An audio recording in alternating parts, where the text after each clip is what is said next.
Staple has a Rebel rebound. Kendall turns and runs. She's not one to slow things down. Another perfect screen by Hatch, and this time it's Tingy with the finish on the left side.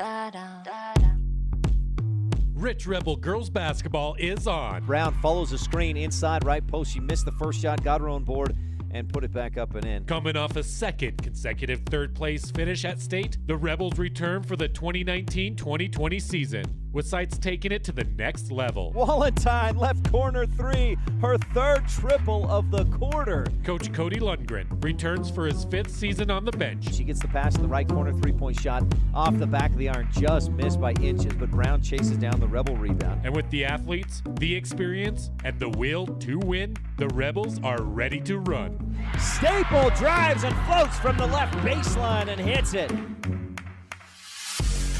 MyLocalRadio.com presents Rich Rebel Basketball on KADQ FM 98.3 Rebel Radio with live streaming video at MyLocalRadio.com. JC goes free throw line. Hatch pulls the trigger and knocks it down. Sydney Hatch with the bucket. Rich High School Hoops is presented by Evanston Regional Hospital, Plains Tire of Evanston, by Westar Printing and Rocky Mountain Sign, Cash Honda Yamaha in Logan, by Come On In of Casper, Auto Farm Chevrolet, the Bear Lake Convention and Visitor Bureau, The Store, and by MyLocalRadio.com. Rebound, Rebels go the other way. Allie Walentine, perfect screen by Sydney Hatch. She just screened off the defense, and Allie finished on the left side with the drive. And now, Rebel Roundball fans, The Staple baseline jumper is good. put on your lucky socks, set your seat to full recline, and get ready to cheer on the Rebels. Hatch stuffs it. Sydney Hatch having a great couple of series. As we head courtside to join the play-by-play voice of the Rebels, Ryan STEINECKERT.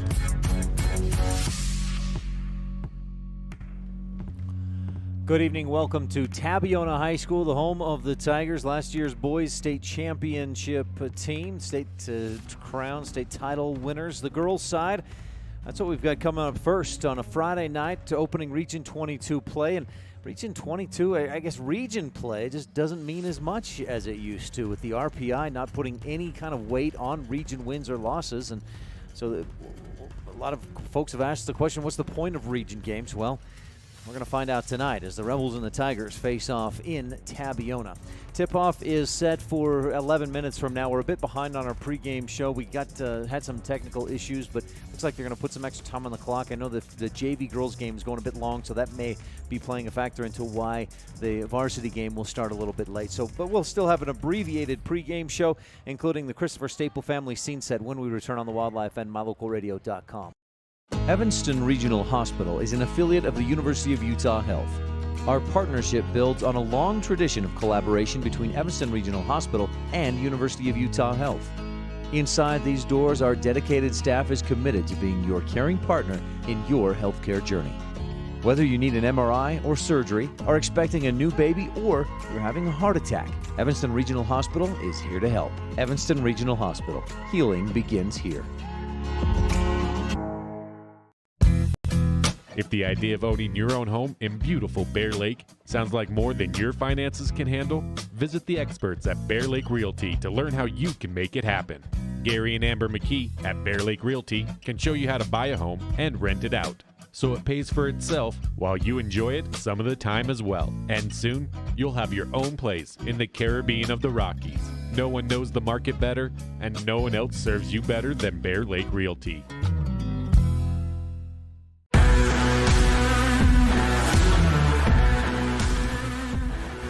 Back at Tabiona High School, where the Rebels face the Tigers tonight in Tabiona.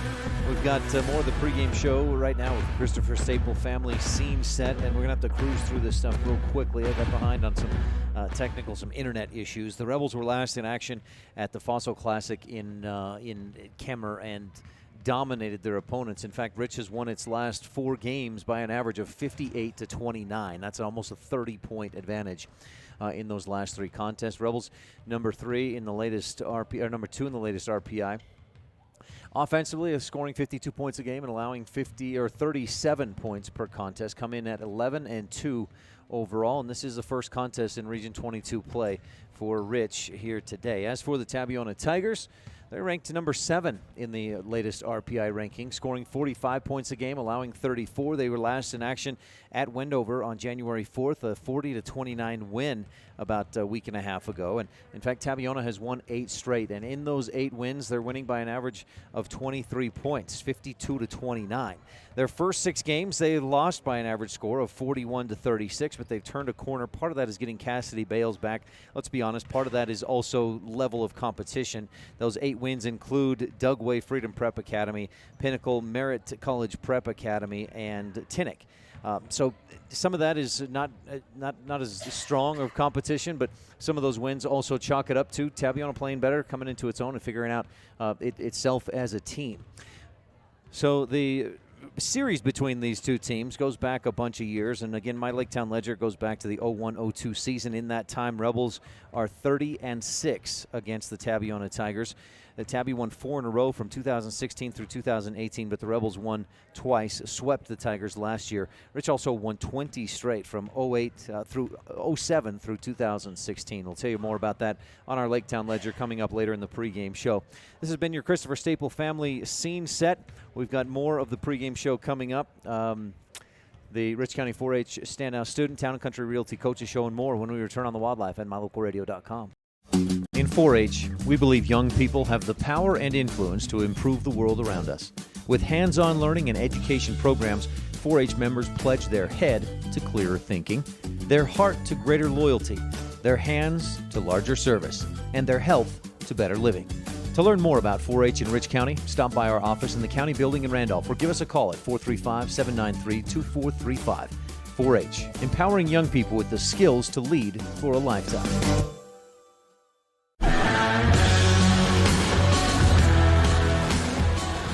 Back on the pregame show. This is normally when we'd have your Rich County 4-H Standout Student, and I caught up this week with Caitlin Nye, a sophomore at Rich High School, but my apologies to Caitlin and to Rich County 4-H, empowering young people with the skills to lead for a lifetime. We got a little bit of a late start this evening from Tabiona because of some internet issues, so we'll have to skip past our Standout Student today. We'll have the interview with Caitlin tomorrow, pregame show of the ICS game at Rich. So that's Rich County 4-H, empowering young people with the skills to lead for a lifetime. Back with more, including the coaches on the Wildlife and mylocalradio.com.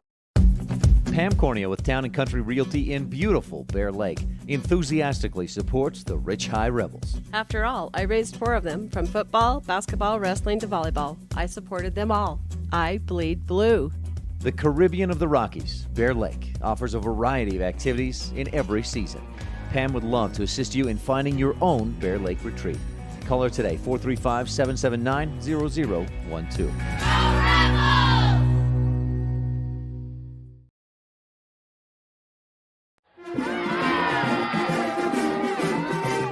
This is a Lady Rebel basketball coach, Cody Lundgren, and you're tuned in to the pregame show on Rebel Radio. Opening tip is less than 20 minutes away on KADQ FM 98.3 with live streaming video at mylocalradio.com. Welcome to the Cody Lundgren Coaches Show, brought to you by Town & Country Realty, selling Bear Lake in Utah and Idaho. Call Pam Cornea today, 435-779-0012. Back into Region 22 play, which this year doesn't maybe mean quite as much with the RPI not giving any extra weight to region wins or losses. So it's just another game of this 2019-20 season. That doesn't really take away from what this rivalry means between Rich and Tabiona. And no one sees the game the way the coaches do, so we'll take a few minutes to visit with opposing coach Jake Fabrizio, and then we'll talk to Rebel head man Cody Lundgren and get his thoughts on today's game. We'll be right back with more of Rich Rebel basketball on KDQ FM 98.3 and live streaming video online at mylocalradio.com. You're invited to come in and visit with the team at Cash Honda Yamaha in Cache Valley today. Our customers are our friends. If you haven't ever been in, stop in today. We'd love to get to know you. If you haven't been in for a while, stop in and let's get caught up. And if you were here yesterday, come back again soon. You always have an open invitation to visit the crew at Cache Honda Yamaha, where our customers are our friends, on US 91 between Logan and Smithfield. With Jake Fabrizio, head coach of the Tabiona Tigers. Coach, I appreciate your time. Thanks, Ryan. Always a pleasure to talk with you. See the purple shirt. You saved that for game days? Yeah, this is what we wear on game days, home game days anyway. Coach, tell me about your team. 8 in a row wins. Are you looking pretty good lately? You know, Ryan, we've had a good season so far. We're really young with one senior this year, a lot of sophomores with 3 juniors. So, you know, every win that we get right now is a good win for us, and we're just trying to develop our game, trying to figure out what we have, and just try to fight every night to try to win a ball game. When I saw you guys play at the preview, there was a question mark of, okay, who's going to score? How are the Tigers going to find offense? But that question has been answered over the last 8 games. You're outscoring teams, I think, 53-30 or something like that. Yeah, I mean, in the past we've always had some good players that's been able to put up the ball and to score. Like even last year, when Stewart went down, Aspen, we struggled scoring. And so we relied on our defense a lot and trying to hold teams down in the 30s. This year, surprisingly enough, we've been able to score the ball better this year than we have the last couple of years. So we're learning and trying to develop. Those first few games, you didn't have Cassidy Bales. How much of a difference maker is she for your team? Oh, she's huge. She's our biggest girl on her team. Rebounds great. Picks up a lot of offensive boards, and she's just a big presence inside. Anytime you lose a girl, it's 5'10", 5'11", and big solid girl, just works hard. It's been hard not having her at the first year, but she's back, full strength, playing well. So it's good to have her back. In the past, the start of region play might have been a bigger deal. I mean, I'm not to take away or downgrade what this game means as a rivalry game. As you know, in the RPI, both teams need to win. You want to stay high and get those victories. But is it diminished at all for you in your mind? No. I mean, yeah and no. Rich, it's always fun to play Rich. Rich is a quality basketball team. They got great athletes, probably some of the best athletes in 1A. For us, it gives us an opportunity to say, where are we at? How good are we as far as what do we need to do to work out the rest of the year, and are we going to be able to stop some of the best offensive players in the state? McKenna Stacy, we know all about her. We know that they have good shooters, Wallentyne, Tingy. I mean, we know those girls. We've seen them for the last 3 or 4 years, so it's going to be a fun game. Coach, you and Cody Lundgren came in at the same time as coaching your respective girls' programs. You had his number for a couple of years. He's had yours for the last couple. But what do the Rebels do so well with Cody Lundgren? Cody Lundgren, he's been able to, what I've noticed with Cody is he's been able to get a lot out of his girls, and he runs fundamental basketball and quality basketball. Very, very good on the fast break. They do that sideline fast break where they get out, push the ball, and so it's always fun to come and coach against Cody and to see how we compare up with our girls and stuff. But at the end of the day, I guess we're still Region 22, so we hope to make each other better. Coach, you mentioned the offensive firepower the Rebels have. What do you need to do aside from playing some good defense tonight to beat the Rebels? Well, we know we can't let McKenna go off for 25 points, and that's what she's been getting the last 2 or 3 games I've been watching her. She's been able to, she gets the whole lot. She drives, she shoots well, she looks at other girls. I don't know if you can stop McKenna, but maybe just keep her in check a little bit. Let her know that, we're going to put a hand in your face and just respect her. I have a lot of respect for McKenna, and she's a great ball player. Coach, anything else you want to touch on? No, I think we're good, Ryan. Thank you. Jake Fabrizio, thanks so much for your time. Good luck to your Tigers tonight and through the rest of the season. Thanks, Ryan.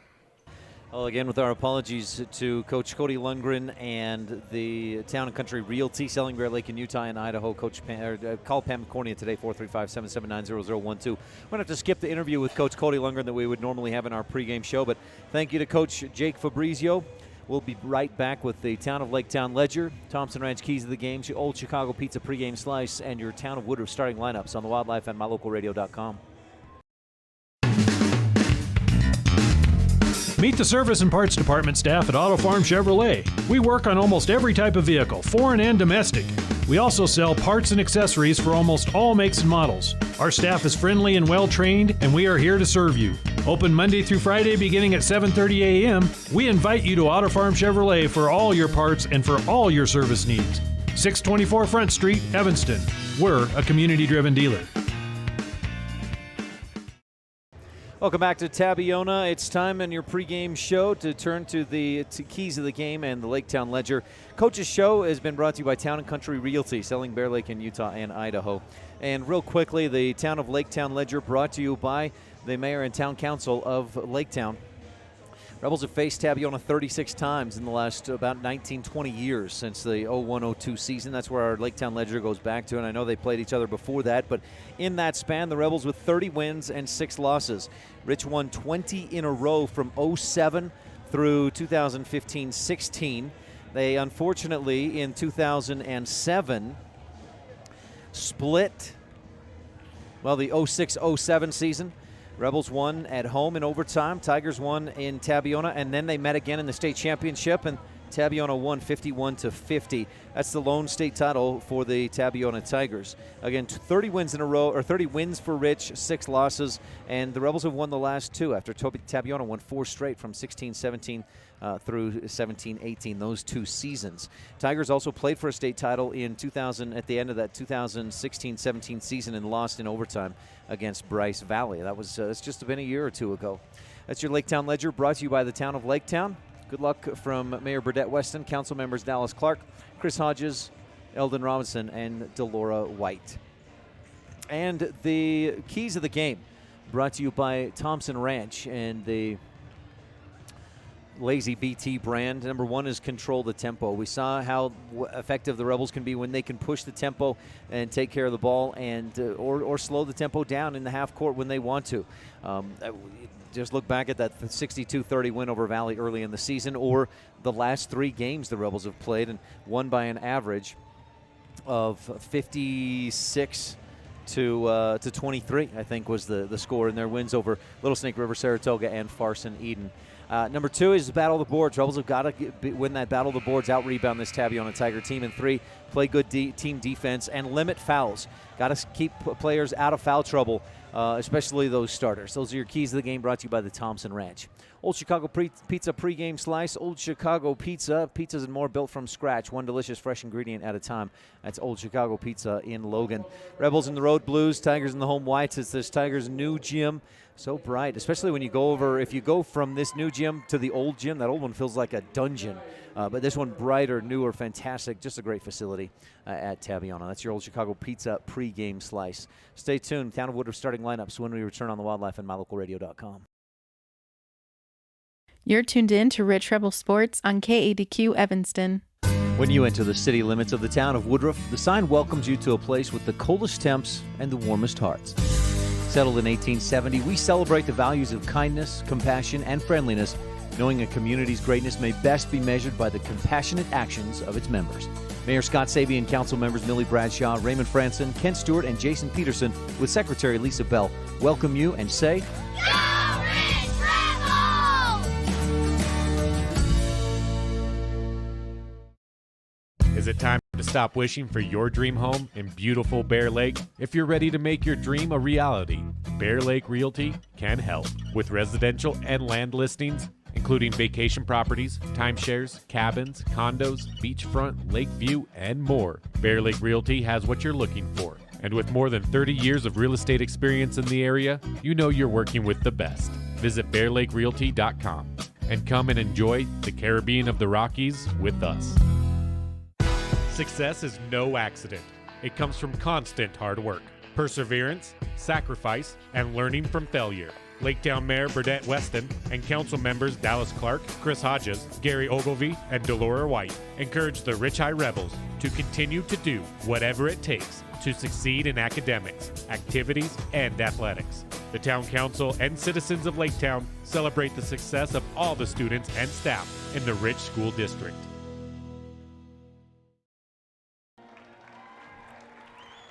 Just finished the playing of the national anthem here at Tabiona High School, and jumping into your Town of Woodruff starters here in just a moment. Region 22 action starting tonight. Now, it's interesting this year because Tabiona, Manila, and ICS will not play each other at all this year. State mandated rule, right? So that takes away 2 region games for each. Well, I guess that's 4 region games, 2 region matchups, which they would play twice each. But and of course for Tabiona's boys, takes a couple of real tough games off the schedule in ICS and Manila. So interesting how that will shake out this year with Rich playing those teams and Tabiona not playing those teams. Tabby comes in at 11-3 overall on the girls' side, and again having won 8 straight. And let's take a quick look at your starters, brought to you by the Town of Woodruff. The Town of Woodruff Mayor Scott Sabey, council members Millie Bradshaw, Raymond Franson, Kent Stewart, and Jason Peterson, with Secretary Lisa Bell. We'll go with the Tabiona Tigers starters first, and they are number 11, a sophomore, Abby Rhodes, senior number 14, Cassidy Bales, junior number 21, Peyton Lazenby, junior number 31, Lily Lazenby, and a junior number 44, Callie Fabrizio. And for your Rebel starters, McKenna Stacy, junior. Sage Tingy, junior. Allie Valentine, senior. Eliana Brown, senior. JC Cornea, junior. Rebels are led by junior McKenna Stacy's 19 points per game plus 5 rebounds. McKenna also averages 3 assists and 4 steals per game and almost 1 block. Those are your starters, brought to you by the Town of Woodruff. Mayor Scott Sabey, council members Millie Bradshaw, Raymond Franson, Kent Stewart, and Jason Peterson, with Secretary Lisa Bell. Again, the Rebels in the road blues, Tabiona in the home whites. And we're just about to get underway with the Sabey Trucking opening tip-off. Scott and Diana Sabey wishing the Rebels good luck. Again, our pregame coaches show was brought to you by Town and Country Realty. And our standout student, Rich County 4-H, empowering young people with the skills to lead for a lifetime. Coach Fabrizio, you can see him down in the bottom left corner at mylocalradio.com in his purple shirt. That's Tiger purple. Should mention our, that blizzard last night up on the mountain, something got knocked offline, and the radio KEDQ not on the air. KNYN was knocked off the air as well. I think we're going to try to get that fixed this weekend, but some equipment issues. So, again, the only way to watch tonight's game or tune into tonight's game is on KADQ FM, or on mylocalradio.com. I'm not sure what just happened to our camera. There we go. Here's the opening tip, brought to you by Sabey Trucking, Scott and Diana Sabey. Stacy and the Rebels, Hatch won it back to Stacy and the Rebels, and Rich has it. 2-3 zone defense to start. Walentine in the middle, dishes off, Cornea right, angle jumper, got it.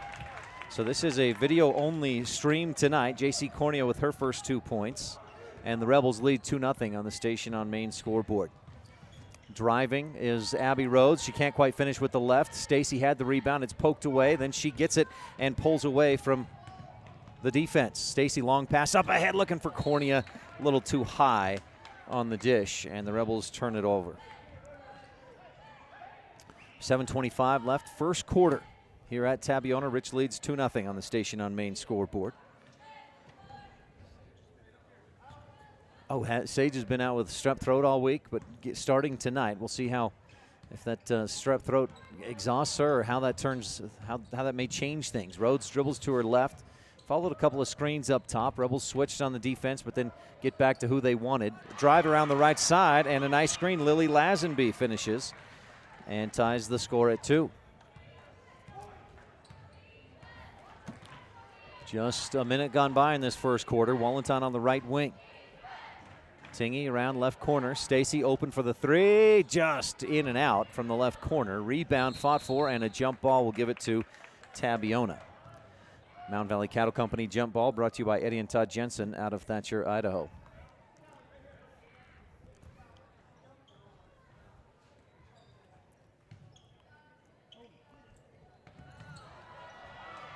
Ball loose. Players dive for it. I think Cornea touched it last. Rebel coaches, whoa, I saw that. It was off Tabiona, and Rich gets the possession.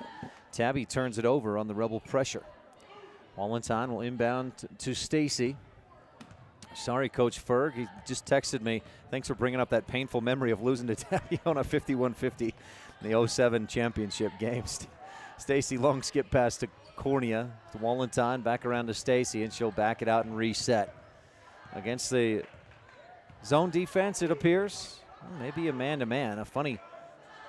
Is it a zone? A box and one, possibly. They're doing something different or special with Stacy, and she's called for the travel. Rich with 2 early turnovers. The Station on Main scoreboard, we're tied at 2. 6:12 left, first period. Lazenby dribbles around to the right side. She averages 2 points a game. She's already there.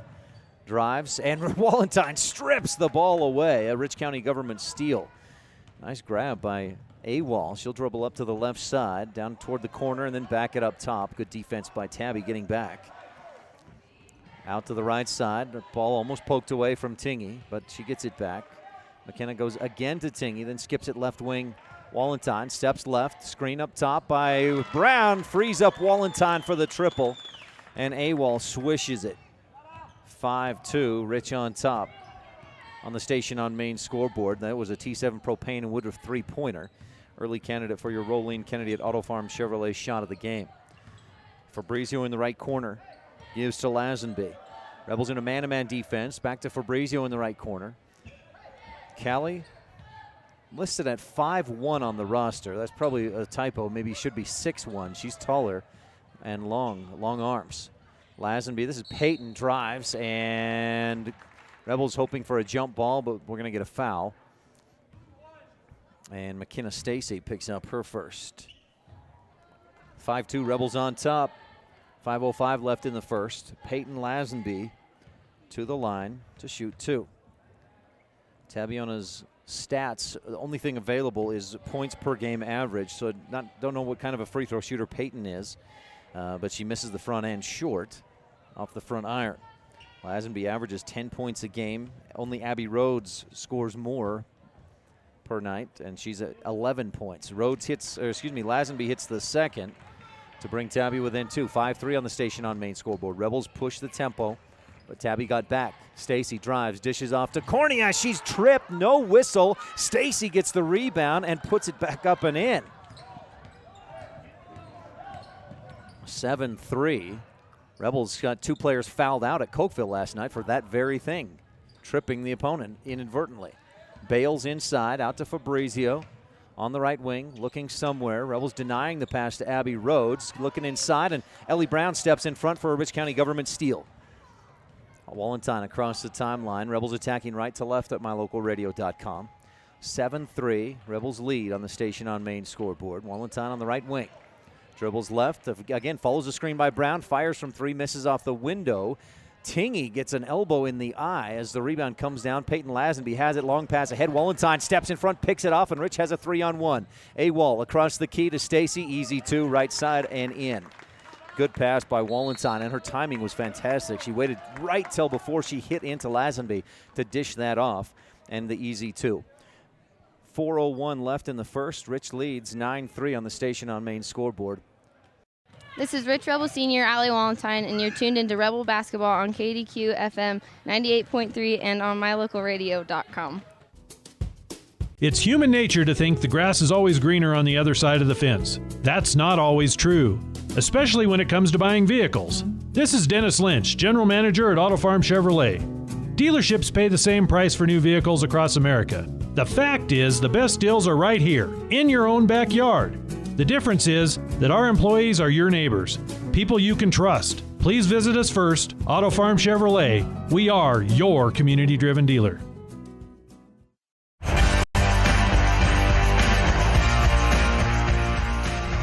Rebels off to a good start, leading 9-3 on the Station on Main scoreboard. Tigers with the basketball.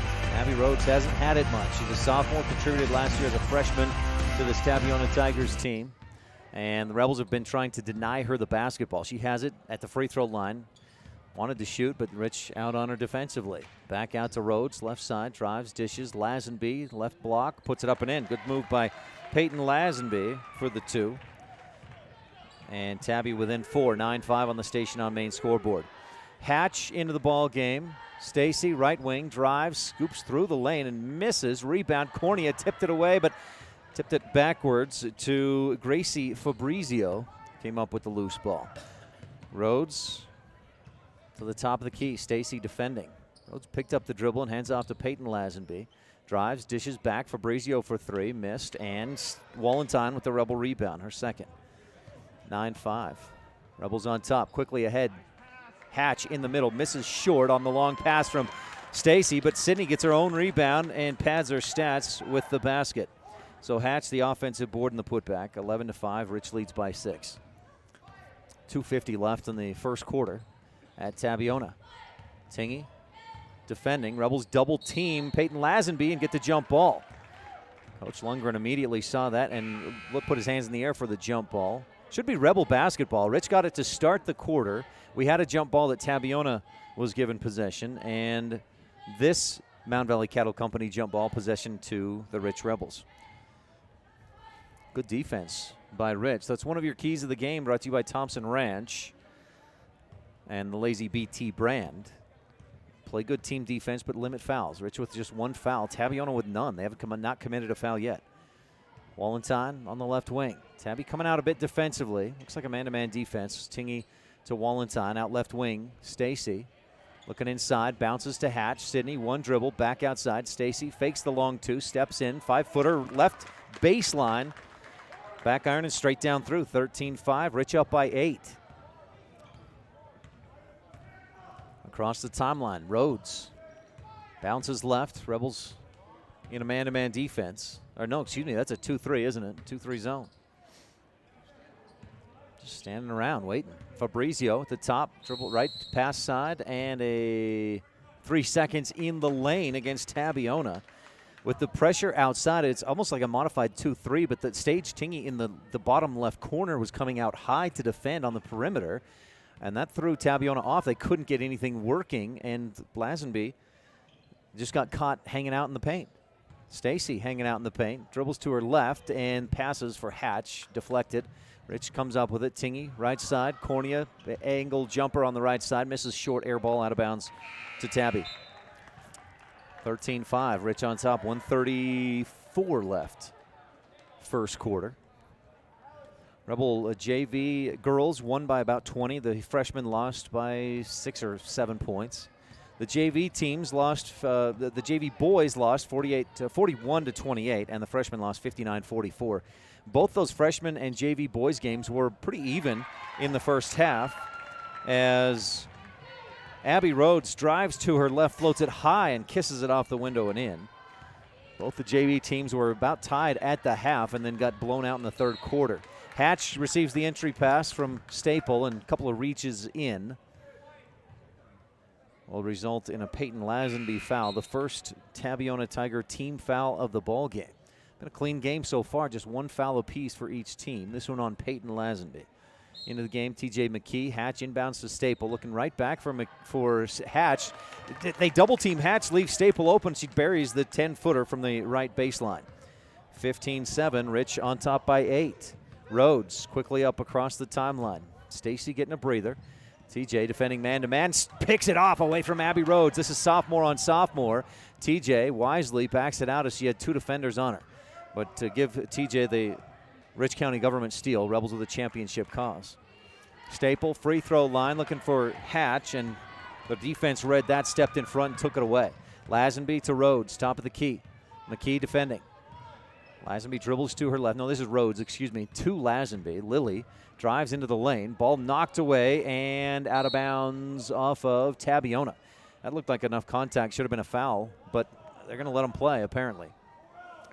Cornea I thought Cornea got her with the body and with an arm, but JC gets away with it. Cornea down in the right corner. Rebels with the basketball. They whip it around to Staple. Looking into the middle, nothing there.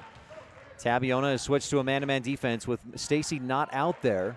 They feel comfortable pressuring way out high in that man-to-man. Staple dribbles toward her left and a foul in the middle.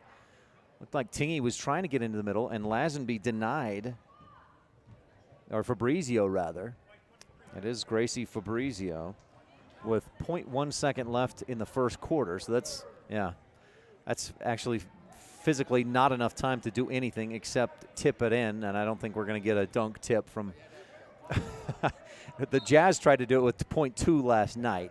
Inbound to McKee. Buzzer sounds before she can get the three-pointer off. And at the end of one, Rich leads 15-7 on the Station on Main scoreboard. A good first quarter for the Rebels offensively on the Wildlife and MyLocalRadio.com. Early Oregon-bound immigrants traveled through the Bear Lake Valley. U.S. Highway 30 basically follows the Oregon Trail. Many wagon trains stopped at Thomas L. Pegleg Smith Trading Post, located near Dingle, Idaho, for supplies. One traveler wrote of camping along Cotton Line Bear River, watching grass as tall as a man wave in the wind. Today, you don't have to ride in a wagon to visit Bear Lake Valley, but the rich history is still here to enjoy. Visit bearlake.org for more information.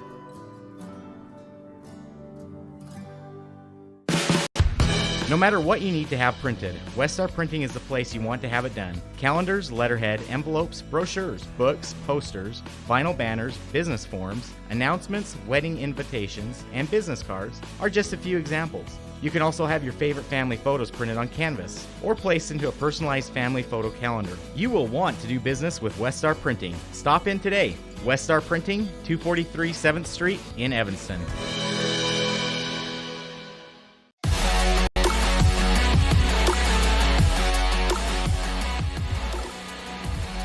Stacy's Repair second quarter just about to get underway. The Rebels leading 15-7 on the Station on Main scoreboard.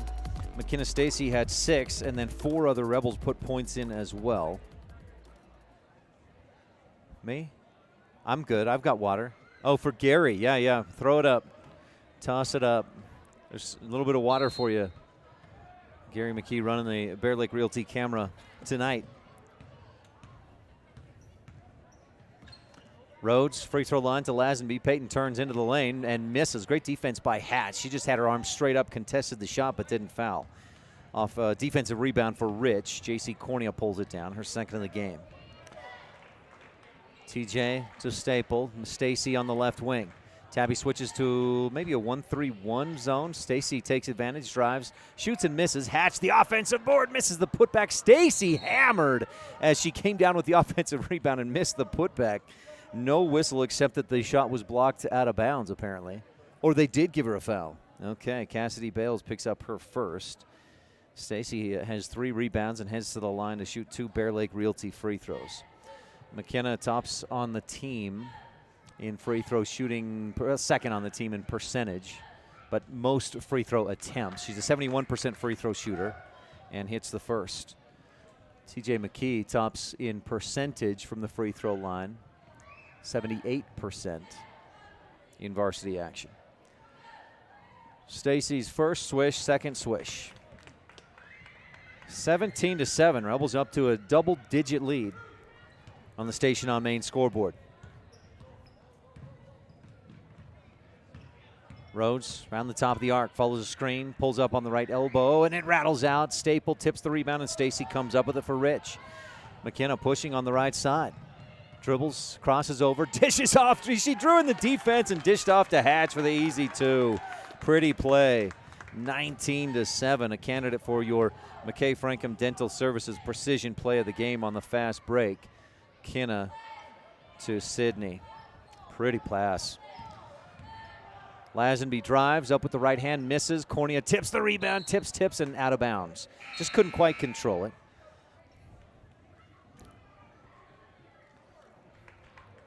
Not a lot of free throws so far. In fact, we've only got 4 personal fouls called, 4 team fouls, I should say. 3 on Tabiona, 1 on Rich.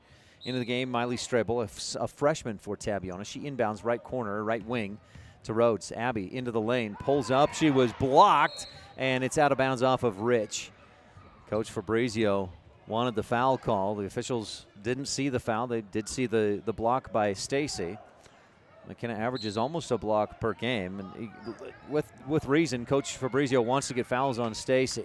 Down on the right side, down on the block, a missed shot, bails the offensive rebound, and fouled on the putback. She misses short, but Cassidy will go to the line and shoot 2. The foul, Kendall Staple, her first, Rebel second team foul. 19-7, Rich up by 12. And Cassidy Bales, who averages 5.5 points per game, 6 foot tall senior, hits the first free throw. Front iron, back iron, and down through. Bales with 1 point. Tigers can make it a 10-point game with this next free throw. Cassidy off the window, doesn't get it, and Sydney Hatch with the Rebel rebound, her third. 19-8. Stacy quickly across the timeline to Staple. Hatch back to Stacy on the left wing. Kick it across, TJ McKee, right wing three. Swish! Nothing but net. Splashes in for TJ McKee. And Rich leads 22-8 on the Station on Main scoreboard. Another T7 Propane in Woodruff three-pointer. T7 Propane for all your propane needs, 435-793-4208. Rhodes at the top of the key, right wing to Fabrizio. Callie holding, Rebels in a man-to-man defense with Brown defending. Right corner, Lazenby fires the three and misses over the top, an air ball. Stacy with the Rebel rebound, already her fifth. Quickly ahead to McKee, fires inside to Brown. Ellie, one dribble, back outside to Hatch, just outside the free throw line. Rich then kicks it back outside to McKee to reset the offense. Coach Lundgren calls it out, and the Rebels set it up. McKee dribbles left. Back to Stacy at the top of the key. McKenna crosses over, drives in, puts it up. She's blocked. And then it was in the hands of Callie Fabrizio. Stacy comes back, wraps her up for the jump ball. Possession arrow, Rich. That's definitely a Mound Valley Cattle Company jump ball, brought to you by Eddie and Todd Jensen out of Thatcher, Idaho. Sets up a Crawford Trough inbound play. The Crawford Trough is the place to eat and drink. They're open Wednesdays from 11 to 2, and then Thursdays through Saturdays from 11 a.m. to 7 p.m. McKee down in the left corner. Dribbles toward the wing, then kicks it off to Stacy. Good quick defense by Rhodes. TJ out of the right wing. Wallenstein, backdoor, nice pass. Brown too strong off the window, and the rebound bails. She travels but gets away with it and passes off to Rhodes. That was a big rebound by Cassidy Bales. Switched her pivot feet into Rhodes on the other end. She drives through the defense, misses, bails the offensive board, dribbles around and misses, and the Rebels have the rebound. Allie Wallenstein. 22-8, Rich up by 14. Stacy on the left wing to Hatch at the top of the key. Wallenstein rather, into the lane, tries to pass it back out into the middle, and she runs into Peyton Lazenby. Wallenstein ended up on the floor, Lazenby with the basketball, and then Stacy picks up her second personal foul trying to get the ball back. I've got that as Stacy's second. We'll see if the Station on Main scoreboard confirms that it does. Stacy heads for the bench. Coach Lundgren wants to make sure she's available for the third and fourth quarters, so McKenna heads to the bench. Wallenstein, McKee, Tingy, Hatch, and Brown on the floor. Rhodes across the timeline. Rebels leading 22-8. Abby to the left elbow. Defense comes out on her. Dishes off to Peyton Lazenby, who drives. She's blocked, but a late whistle. And Brown, who came up with what looked like from here a clean block, but was not. Brown picks up her first personal. Rebel fourth team foul. And sends Peyton Lazenby to the line. Peyton, a few dribbles, takes her time, eyes the target, and hits. She's 2 for 3 from the free throw line so far tonight. Tigers trail by 13. Bales, Fabrizio, Lazenby, Rhodes, and Strebel on the floor for the Tigers. And Lazenby misses the second. Ellie Brown with the rebound. That's her first of this game. She averaged almost double-digit rebounds against the Little Snake River Saratoga and Farson Eden. Brown finds Tingy in the middle. She goes up strong, tons of contact, no whistle. Tingy gets that call 10 times out of 10 all season long. But she comes from behind, hustles, knocks it away from Rhodes, and the Rebels take over. Tingy with some pressure. Hayes holds back as she tried to push the tempo, but then saw the defense getting back. Rich skips it left side. Wallenstein misses on the three-pointer, and the fight for the board. Brown may have just picked up her second as she knocked it away from Lazenby. The official comes over to the scores table, and indeed, Ellie Brown just picked up her second. 3:58 left in the Stacy's Repair second quarter. Stacy's Repair, the ones who truly care about you and your vehicle. That's in Woodruff. J.C. Cornea checks in. Brown with 2 fouls, heads for the bench. Ellie's rebounding numbers prior to the Fossil Classic were 3.5 a game. After the Fossil Classic at 4.6. So she increased her average rebounds per game by more than a full rebound just from 3 games out of 13. Rhodes down to the right corner. Fabrizio gives it to Bales on the left wing. Bounces inside to Lazenby. Turns, shoots, misses. Tingy, great defense. And Cornea with the Rebel rebound. Rebels push up the middle. Wallenstein drives. She's fouled, and a rare whistle for this first half so far. The foul against sophomore Gracie Fabrizio. That, I believe, is her second. And that'll put AWOL at the line shooting 2. Wallentine this season from the free throw line. Not a lot of attempts, 8 of 13, 62%.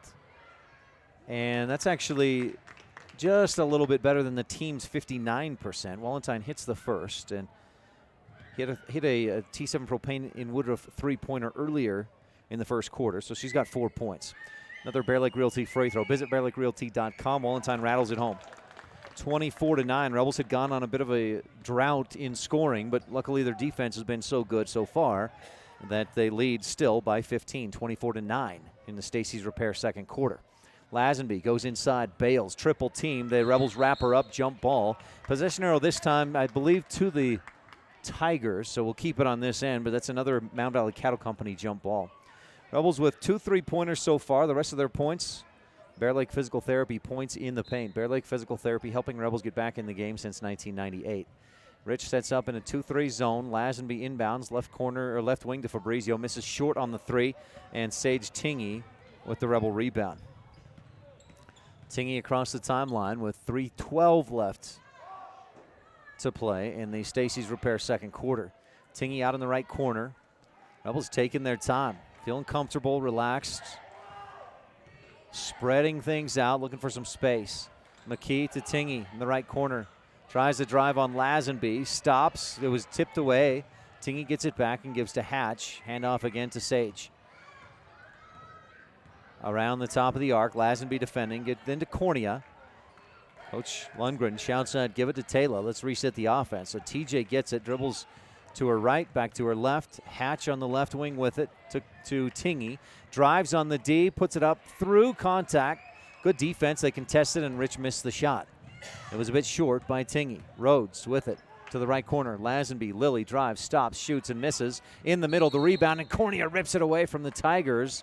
And jump ball is the call. A Mound Valley Cattle Company jump ball brought to you by Eddie and Todd Jensen out of Thatcher, Idaho. Possession arrow Rebels. Rich with 15 points in the first quarter. 9 so far here in the second. Been slowed down a little bit offensively. Part of that with McKenna Stacy on the bench. She has not hit a field goal in this second quarter. Got into some foul trouble early in this Stacy's Repair second quarter. 2:16 left in the second. 24-9. Rebels up by 15. Wallentine hands off to McKee. Defended by Mercedes Rhodes.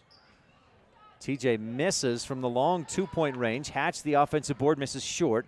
And Tigers pull down the board. Rhodes dribbles up across the timeline. A high dribble, but kept her hand on top of the ball, so no carry. To the left elbow, pulls up short. Bails the offensive board, put back in, and she was fouled. Wallentine had good defense from in front. I think the foul was on Hatch from behind. No, they call it on Wallentine in front. She looked like she had her arms straight in the air. May have got her with the body, but it looked like great defense by Wallentine from what I saw. Official with a different angle, a different perspective, saw something different. So Bales at the line, where she's 1 for 2 so far tonight, and rattles the free throw home. The and one completed. Cuts the deficit to 12. Rich on top, 24-12, with under 2 to go in the Stacy's Repair second quarter. Stacy gets the pat on the back, heads back to the scores table to check in. Hatch, free throw line jumper, back iron, plops off the heel of the basket where the rim meets the glass, misses, and Tabby with the rebound. Quickly ahead to Rhodes. Mercedes gives into the middle. Peyton Lazenby drives, tries to get through 2 Rebel defenders, then scoops it up and in. Wallentine trying to draw the charge, didn't get the whistle, and Lazenby, 2 for 6 points, cuts the deficit to 10, 24-14. Coach Lundgren shouting timeout, has to come almost out to midcourt to get the officials' attention with 1:09 left in the Stacy's Repair second quarter. We'll take a quick timeout as well on the Wildlife and mylocalradio.com. You rely on your vehicle every day. Make sure your ride gets the best service, repairs, and maintenance possible. Stacy's Repair in Woodruff provides the highest quality, the latest technology, and the newest equipment to give your vehicle the absolute best auto care available. Family owned and operated since 1992, your friends at Stacy's Repair promise to always deliver value and outstanding, honest, and knowledgeable service, regardless of repair size or difficulty. Stacy's Repair, the ones who truly care. Folks have many reasons to visit Casper, Wyoming every year, whether it's work, high school sports and activities, a romantic getaway, or business meetings. The best place to stay when you're in Casper is the Come On In Hotel and Suites. A beautiful log hotel offers 5 hot tubs, a pool, fitness center, and a fabulous indoor atrium. You can also reserve meeting rooms for your next event, and each stay includes an extended continental breakfast. Reserve your rooms today at the Come On In Hotel and Suites in Casper, Wyoming. Call 307-472-6300.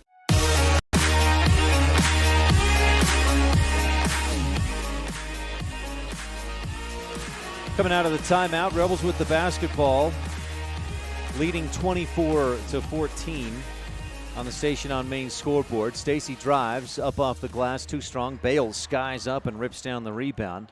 Tabby turns and pushes the Tigers on a 5-0 run. Down the right side, Lazenby gets away with a travel, misses short. Rebound, Stacy had it. She's wrapped up, a jump ball. 4 players there, 2 Tigers, 2 Rebels. And this one, possession arrow to the Tigers with 43.6 to go in the Stacy's Repair second quarter. Stacy, Hatch, Wallentyne, Tingy, and Cornea on the floor for Rich. Rhodes, Bales, Lazenby, that's Peyton. Fabrizio, that's Gracie. And Mercedes Rhodes also on the floor. Mercedes and Abby. Up on the left wing, Mercedes dribbling, picks up the dribble and gives to Abby.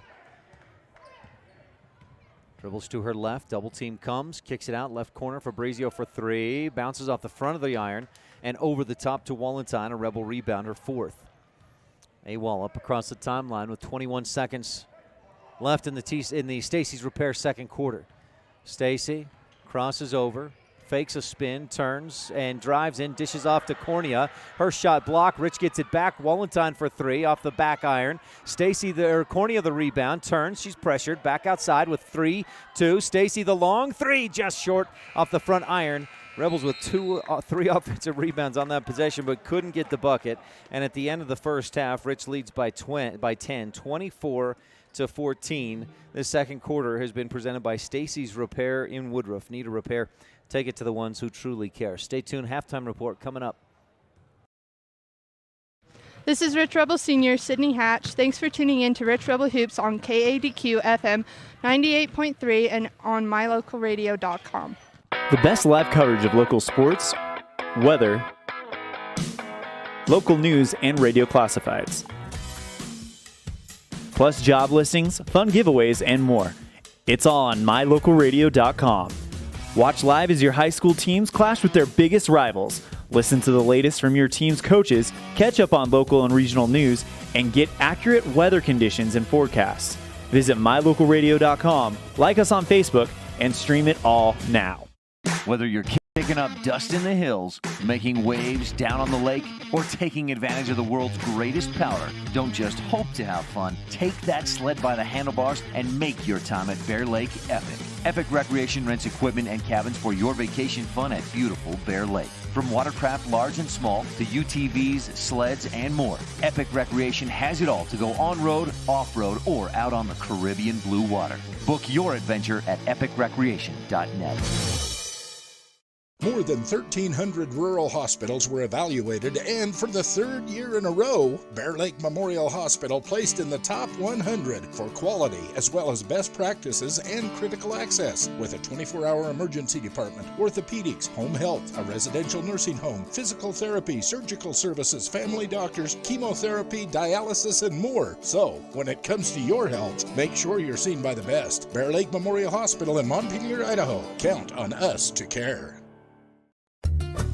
Serving Wyoming since 1941, Plains Tire is Wyoming's oldest and largest tire dealer with great locations throughout the state. They'll get you the right tires and offer the best results for your vehicle at the lowest prices, guaranteed. Plus, you can go to any Plains Tire Pro dealer with their nationwide warranty service. And check out their Plains Tire phone app. Come down and see us at Plains Tires on 157 Bear River Drive for all your automotive needs. Hablamos también español.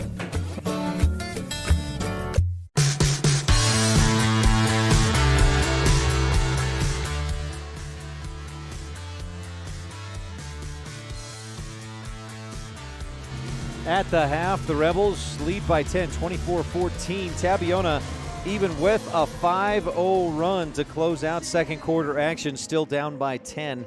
Rebels were led by Stacy's 8 points, the Tigers by Lazenby's 6. A 10-point lead at the half to open up Region 22 to play for Rich and Tabiona on the Tigers' home floor. We'll take a quick break and have the Town of Randolph first half highlights when we return on the Wildlife and mylocalradio.com. Established in 1870, Randolph, Utah is home. Home to the rich rebels, to hardy people of high character, and to values of dedication, honesty, hard work, education, and respect for self and others. Randolph is also home to friendly folks who love their families, their town, and their neighbors. Count yourself a neighbor whenever you visit Randolph, Utah. Mayor Lynn Weston and the Town Council of Randolph wish the rich rebels good luck and invite you to visit anytime. Super kids deserve super care. Experience the difference with board-certified pediatricians Alan Brown, MD, and Bird Gilmartin, MD, at Uinta Medical Group. Whether it's tracking your child's overall health at Well Child Checks or helping your little ones feel better when they're sick, Dr. Brown and Dr. Gilmartin are here to help your child grow, learn, and thrive. Schedule an appointment with Dr. Brown or Dr. Gilmartin by calling 307-789-WELL 9355 or visit evanstonanytime.com.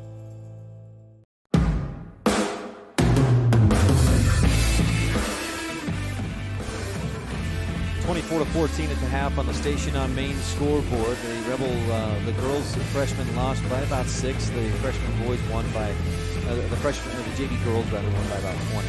JV boys and freshman boys both lost. In the girls JV game, Amanda Schultz hit 4 threes to pace the Rebel JV team to that victory. At the half in the varsity game, the Rebels turned it over just 3 or 4 times in that first half, but struggled shooting, especially in the second quarter. They only had 2 field goals in the second quarter.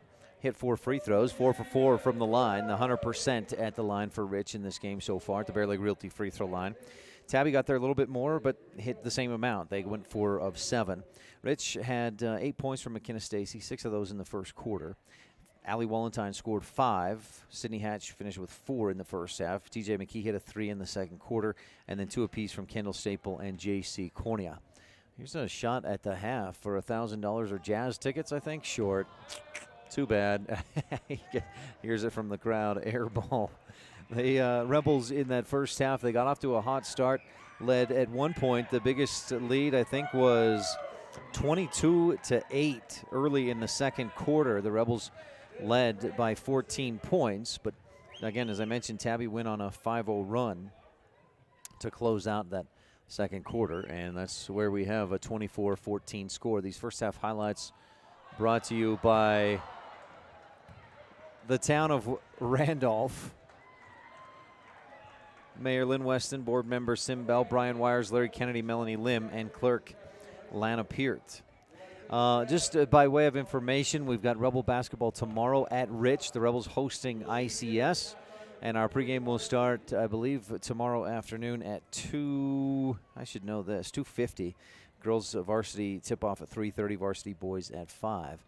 Also later today, make sure to stay tuned. The boys game will take place right after this girls game. And so we'll have the finish up. We'll finish up the girls game. We'll do the Jimmy John's Freaky Fast recap real quick, and the McKay Frankham Dental Services precision play, the Rolene Kennedy shot and play, and the LSR refrigerated adjustment of the game. We'll do all those real quickly and then move into a boys pregame show brought to you by Gary H. Tusher. Here at the half, the Rebel girls lead 24-14. We'll take another quick break and be back on the Wildlife and mylocalradio.com. Pam Cornea with Town & Country Realty in beautiful Bear Lake enthusiastically supports the Rich High Rebels. After all, I raised 4 of them, from football, basketball, wrestling to volleyball. I supported them all. I bleed blue. The Caribbean of the Rockies, Bear Lake, offers a variety of activities in every season. Pam would love to assist you in finding your own Bear Lake retreat. Call her today, 435-779-0012. In Rich County, we know that our children are our future. Helping our kids grow into kind, productive adults is a community effort. This is Rolene Kennedy, Auto Farm Chevrolet's Rich County representative, serving my neighbors for more than 20 years. My kids are Rich High School graduates. When you need a vehicle, come and see me, new or pre-owned. I'll always treat you with respect and honesty, the Rich County way. Auto Farm Chevrolet, we're a community-driven dealer. Go Rebels! This presentation of Rich High School Athletics on MyLocalRadio.com is brought to you by these Rebel Sports Boosters, LSR Refrigerated, and the Walletines in Garden City. Darren, Tricia, and the entire Walletine clan wish the Rebels good luck. And by Cat Answer Technical Services, proudly supporting the Rich Rebels. The staff at Cat Answer Technical Services wish the Rebels good luck on the field, on the court, in the classroom, and in life. In today's world, with so many places to shop and so many options to choose from, sometimes you have to boil it down to one simple question: where do I get treated the best? At Cash Honda Yamaha in Logan, we work hard to make sure every customer knows how much we appreciate them. We love what we do, and we believe in the products we sell. Our goal is to build a lasting friendship with every customer so we can serve you and your family for generations. Visit us today, Cash Honda Yamaha, 3765 US 91, Hyde Park, Utah.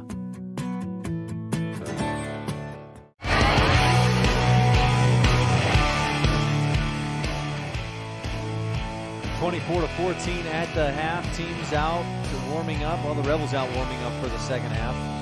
So Coach Fabrizio and the Tigers just exited the locker room, came back out onto the court.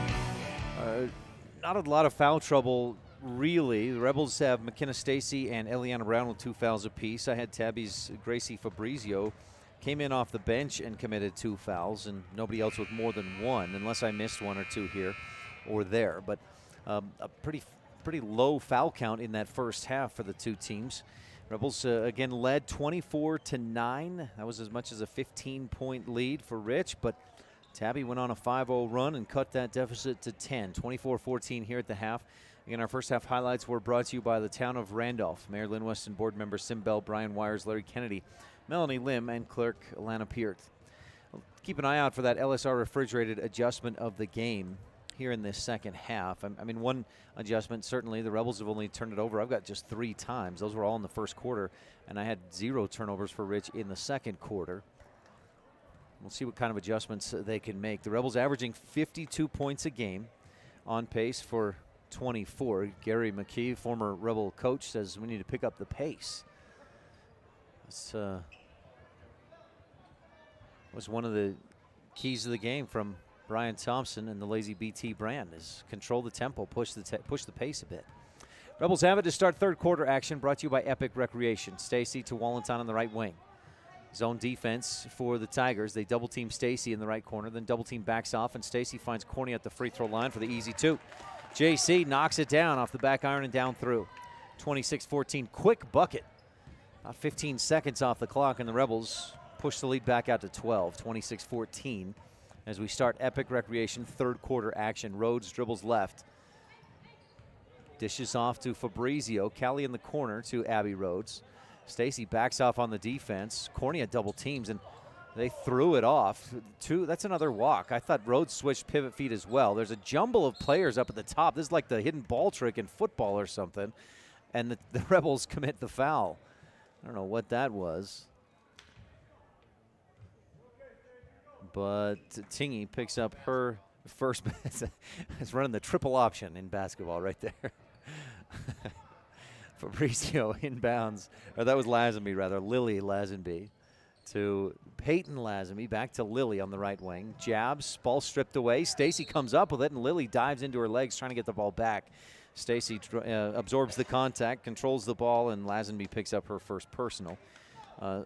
First turnover of the half for Tabiona. I had them with 8 in the first half, and again, Rich with just 3 turnovers in the entire first 16 minutes of the ballgame, the first half. Stacy across the timeline. Rebels attacking left to right. The old Chicago Pizza pregame slice. Rebels in the road blues. Stacy backdoor finds Tingy, easy 2. Great backdoor cut, and Tingy finishes 28-14. That's a play we haven't seen a lot this year, if at all. And a candidate for the Rolene Kennedy at Auto Farm Chevrolet play of the game. Stacy from the corner to Tingy underneath the hoop. Left corner, Fabrizio. This is Callie, the sophomore, around the top to Lily on the right wing. Looks up top for Rhodes. Nope, into the middle to Peyton Lazenby. Steps through, gets away with the travel, and then she's wrapped up for a Mound Valley Cattle Company jump ball. I may have mistook which was her pivot foot, but that looked like an awful lot of steps in there. Cornea wrapped her up, though, and we'll chalk it up to Tabiona basketball. 28-14, Rebels up by 2 touchdowns. Fabrizio holding, goes into the middle. Stacy tips it and steals it. Rich County Government steal. McKenna going to the rack, misses short. Good defense by Abby Rhodes, contested but didn't foul. Rebound Fabrizio, back to Rhodes. She's double teamed at the timeline and spins through defenders. Up to the left corner, gives to Fabrizio. Gracie dribbles around to the top of the key, back to Rhodes on the left corner. Dribbles down to the baseline and hits off the window. Nice move by Abby Rhodes for the 2. 28-16. Rebels push the tempo. Tingy runs into Lazenby, loses the ball. Bales comes up with it. And Rich turns it over for just, by my count, the 4th time of the game. Rhodes dribbles left, picks it up. Tingy out high on the defense. Hands off to Lazenby, right wing to Fabrizio. Callie holds and gives to Rhodes. Abby kicks it left corner, long 2, well short off the front iron. And Stacy has the Rebel rebound. McKenna's 6th. Rebels down the other end. Brown with the left hand, too strong. Ball on the floor, jump ball, possession arrow. I think this time will go to Rich. Mound Valley Cattle Company jump ball. And it does indeed stay with the Rebels. Coach Fabrizio will bring Abby Rhodes out, send Lily Fabrizio back in. Wallenstein, Brown, Tingy, Stacy, and Cornea on the floor for Rich. Tabiona mistaken or confused on who went out, who's coming in. Stacy drives, gets the continuation, misses the shot, but will shoot 2 free throws at the Bear Lake Realty foul line. So Abby Rhodes had gone to the bench. Lily Lazenby came in, and I think she usually comes in maybe for Callie Fabrizio or something, because Callie said, "Oh, I'm out," and started to run for the bench, but Tabby would have only had 4 on the floor if she kept going. Stacy at the Bear Lake Realty free throw line, swishes the first one home. Rebels lead by 13, 29-16 on the Station on Main scoreboard. Tabiona on pace for only about 30 points, and that would be below. Rebels usually they've been allowing on average 37 points a game. Stacy swishes the second free throw home, and she has 10 points. The Rebels lead 30-16. Stacy, one of the top scorers, maybe if not the top scorer in 1A girls basketball, 19 points a game. Peyton Lazenby travels, and the pressure out on the wing forced that turnover. What's that, Gary? He says he'd pressure the guards more. I like your insight, because you help coach this Rebel team. You see some things that idiots like me don't see. Stacy across the timeline. Tigers, just a 1-3-1 zone. McKenna right side, and Brown just got away with a hop with a travel as well.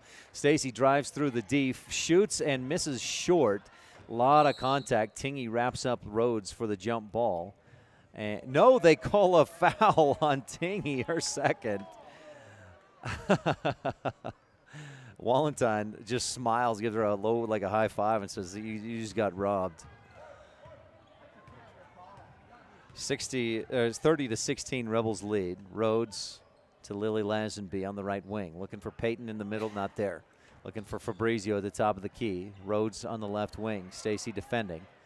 Abby's got quick off the dribble, but just crosses over to the left and shoots, misses, but she was fouled. Cornea coming in on the help defense, I think, will be the one to pick up. No, they give it to Stacy. That's her 3rd. So McKenna heads for maybe the bench. No, she'll talk with Lundgren, Coach Lundgren, and as Abby Rhodes goes to the line for her first free throw attempts of the game. Abby.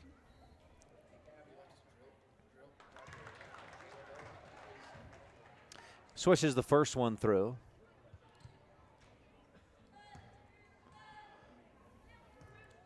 We'll shoot another one. Takes her time. Boy, she really just holds that ball up in front of her face. Misses off the back iron. Gets her own offensive rebound. Looked like she was fouled on the putback attempt, but Rebels get away with one and have the basketball. Stacy, left corner, Wallenstein over the top. Tingy offensive rebound, one dribble. Fights through tons of contact, no foul. And out of bounds. That was clearly off Tingy. But they, rather than call the foul, they give it to Rich. Stacy inbounds, a Crawford Trough and Randolph inbound play. Tingy looking to Stacy in the left corner. Rebels trying to set up that three-point shot, but Tabby knows well what Rich was trying to do and defended it perfectly. 30-17, Rich up by 13 on the Station on Main scoreboard. Stacy right side, Cornea long two from the angle, back iron no. Stacy had the rebound, but Bales pulls it away. Good rebound by Cassidy Bales. She just switched pivot feet, but no whistle. Rhodes across the timeline for Tabiona, attacking right to left with 3 minutes and 25 seconds left in the Epic Recreation third quarter. Rhodes gets by Stacy and finishes. McKenna being careful not to pick up a fourth personal foul. Rebels might need to put somebody else on Abby Rhodes because, well, she really goes to her left well, and she's got 5 points in the quarter and is their leading scorer. Stacy spins in the lane, up off the glass, too strong, gets her own rebound, no, tipped it to Brown, to Tingy on the right angle, dribbles right side. Stacy, right corner three, off the front of the iron, high off the glass and in for the the T7 Propane in Woodruff three-pointer. Stacy gets that one to go with the soft bounce off the iron. 33-19, Rich up by 14, and a timeout on the floor brought to you by Comprehensive Family Dental, offering quality family dentistry since 1997. Whether you're kicking up dust in the hills, making waves down on the lake, or taking advantage of the world's greatest powder, don't just hope to have fun. Take that sled by the handlebars and make your time at Bear Lake epic. Epic Recreation rents equipment and cabins for your vacation fun at beautiful Bear Lake. From watercraft large and small to UTVs, sleds, and more, Epic Recreation has it all to go on-road, off-road, or out on the Caribbean blue water. Book your adventure at epicrecreation.net.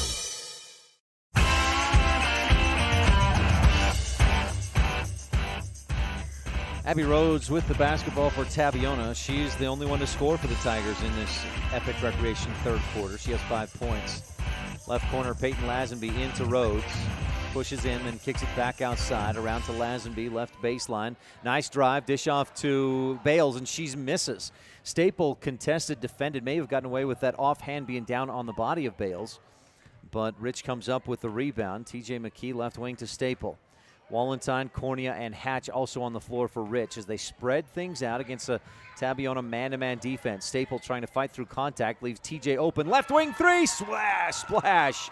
TJ with the triple, 36-19. That's McKee's second T7 Propane and Woodruff three-pointer of the contest, and Rich is pushed out to a 17-point lead, 36-19. Rhodes follows a screen by Bales, then gives back to Lazenby. Lilly drives into the lane, picks it up, kicks it back outside to Fabrizio. Again to Rhodes at the top of the key. McKee defending her. Abby dribbles to her left, tries to find room, but TJ beats her to the spot. She dishes off to Fabrizio.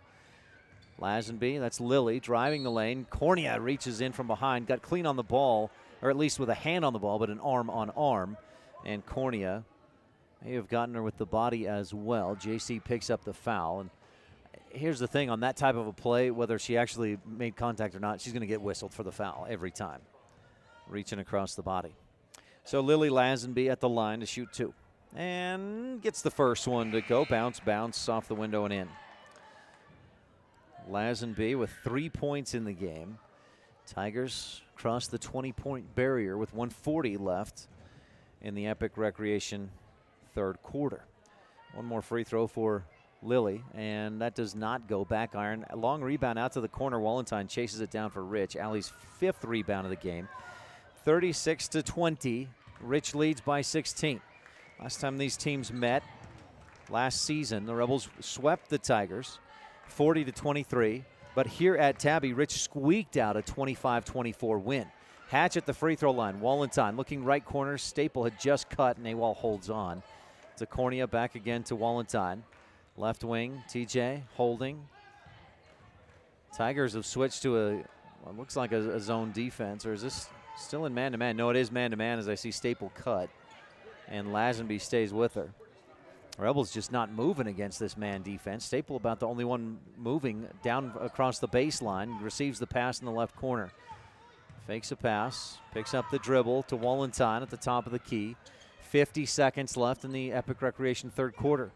McKee dribbles left. Wallenstein posted up inside. Rhodes defending. Allie trying to get out of the key. A lot of contact. She gets the pass. Puts it up and in. Nice dish. And Wallenstein gets away with 3 seconds. She was camped in the lane for way too long, but if you're not cheating, you're not trying unless you're the Astros or Red Sox. Ooh, 24 seconds left in the Epic Recreation third quarter. Lazenby, Lily dribbles to her left, switches pivot feet, but dishes off to Rhodes. Inside Bales, one dribble. Cornea comes over on the help defense and knocks the ball out of her hands, but it must have got her hand or arm as well. And Cornea picks up, is that Cornea? Yes, it is. JC's second personal foul. Rebel 15 foul. 18-point Rebel lead. Puts Cassidy Bales on the line. Was that an air ball? You should say that, Gary. Gary just said, isn't she pretty good from the free throw line, or is that just me? And then she airballs it. Cassidy, yes, she was 2 of 3 from the free throw line in the first half. That's 67%. And then gets this one to hit the front iron and rim off. JC Cornea, Rebel rebound. That's her 5th. 38-20, the score remains. TJ goes left, splits the defense and puts it in with the left hand. Nice move by McKee. And the Rebels doubling up the Tigers. Half-court shot well short and wide left. And at the end of 3, Rich outscored the Tigers 16-6 in that Epic Recreation third quarter. Fourth quarter when we return on the Wildlife and mylocalradio.com. When do you schedule doctor appointments? In bed before I fall asleep.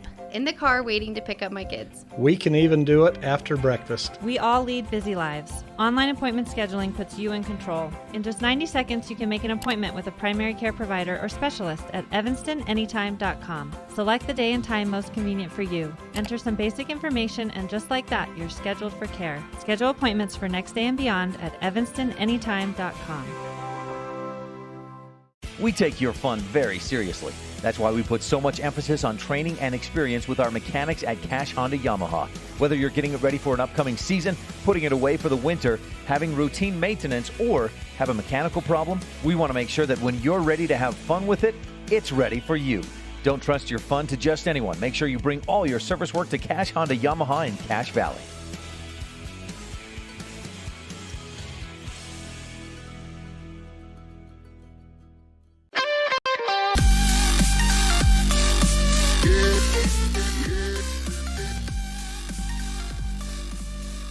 (40-20). Rebels lead by 20 points.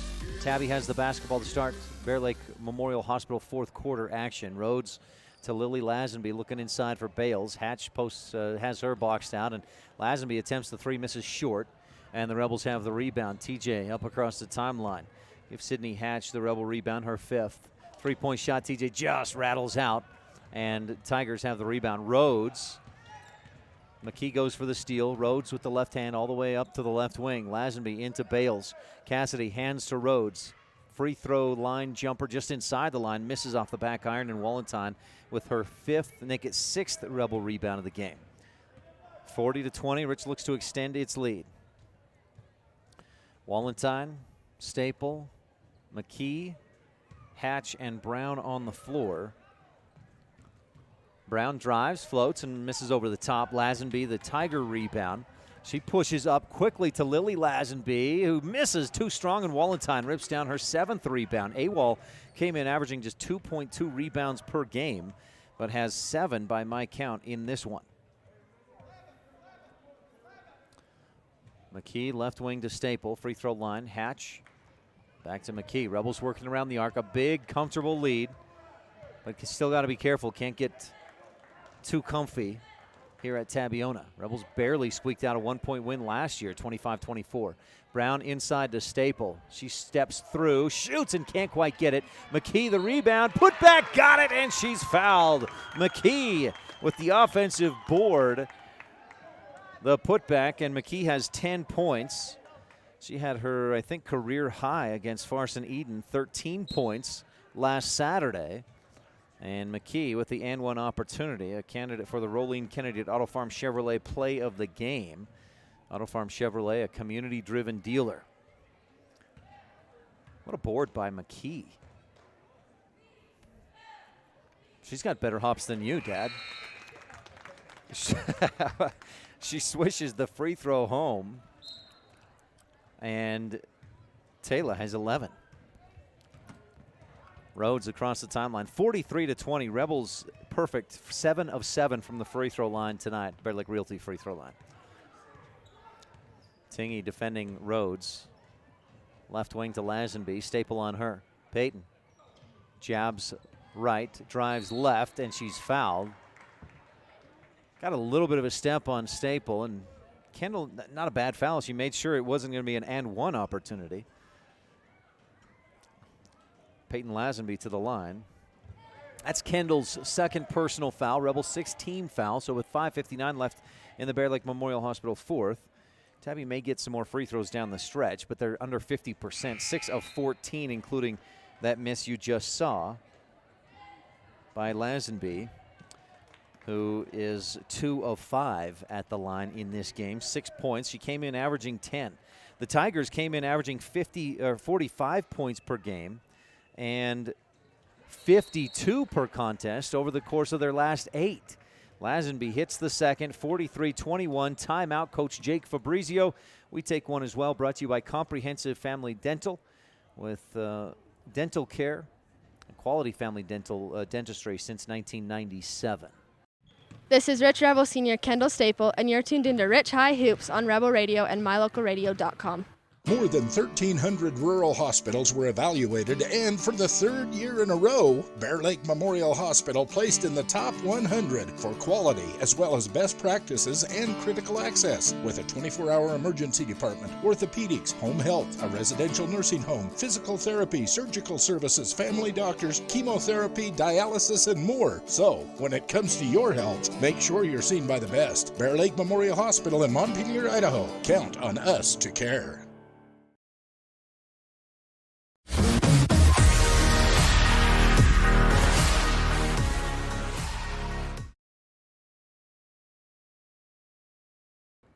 The Rebels lead by 22 points. Tabiona has scored 21 points with 5:59 left to play in the Bear Lake Memorial Hospital fourth quarter. But by the same token, with Rich having that big of a lead, it feels like a comfortable lead. Rich feels like in control, but this one's certainly far from over. 5:59 again left in the Bear Lake Memorial Hospital fourth, and Tabby starts the press. It looks like a 2-1-2 press. Stacy looking to inbound and throws it short. Fabrizio steals it, puts it up, and can't get it to go. That was Gracie Fabrizio with the steal, just the 5th turnover of the game for Rich. Stacy had the rebound. Staple across the lane. It's ping-ponged back to her, and she misses the shot. And Tabiona has the rebound. Rhodes on the left wing tries to hand off to Lazenby. Peyton a little too close on the pitch, quarterback to halfback relations. Rhodes down in the left baseline, drives, floats, and misses. Gets her own rebound and puts it up off the window and in. Abby Rhodes having a great second half. 2, 4, 6, 7 points of her 9, all in here in this second half. Brown on the right wing. Rebels up by 20, 43-23 on the station on main scoreboard. Stacy, top of the key, thinks about the 3, then gives off to Staple. Kendall tries to drive, cut off, kicks it back. Stacy to Staple, left corner 3. No, back iron. And Brown rips down the rebound, poked away by Lazenby, but last touch by Rich. Mackenzie Smith checks into the game for Staple. Allie Wallenstein also back in. So it's Awal, Smith, Tingy, Cornea, and Stacy on the floor. Rhodes, Fabrizio, Lazenby, Bales, and Fabrizio. That's Callie and Gracie, the 2 Fabrizios on the floor. Rhodes picks up the dribble. Strong pass left corner to Lazenby. She tries to go into the middle. Ball poked away. Wallenstein beats Bales to it. Heads up court and finishes on the right side, plus the foul. Count the bucket, and Gracie Fabrizio, I think, who was trying to draw the charge, it looked like. No, the foul was from behind Cassidy Bales. So Wallenstein goes coast to coast, finishes, and can put herself at double-digit scoring if she makes this Bear Lake Realty free throw. Allie with 9 points. Swish make it 10. 8 for 8 from the line tonight, the Rebels. Now, that's not Courtney Lamborn territory just yet, right? What did she do, 21 for 21 against Paiute? Something like that for the state championship a few years ago. But the Rebels, nonetheless, 8 for 8 is impressive. Wallenstein tries to draw the charge on Peyton Lazenby. The Rebels had double teamed, but she gets it away. And then Wallenstein fouls Peyton at the top of the key. So AWOL picks up her second. Lazenby to the line to shoot 1 and 1. Rebels, one of the fans, how come you can't call it the other way? 7 Rebel team fouls, 4 Tabiona team fouls. Into the game, Amanda Schultez, TJ McKee.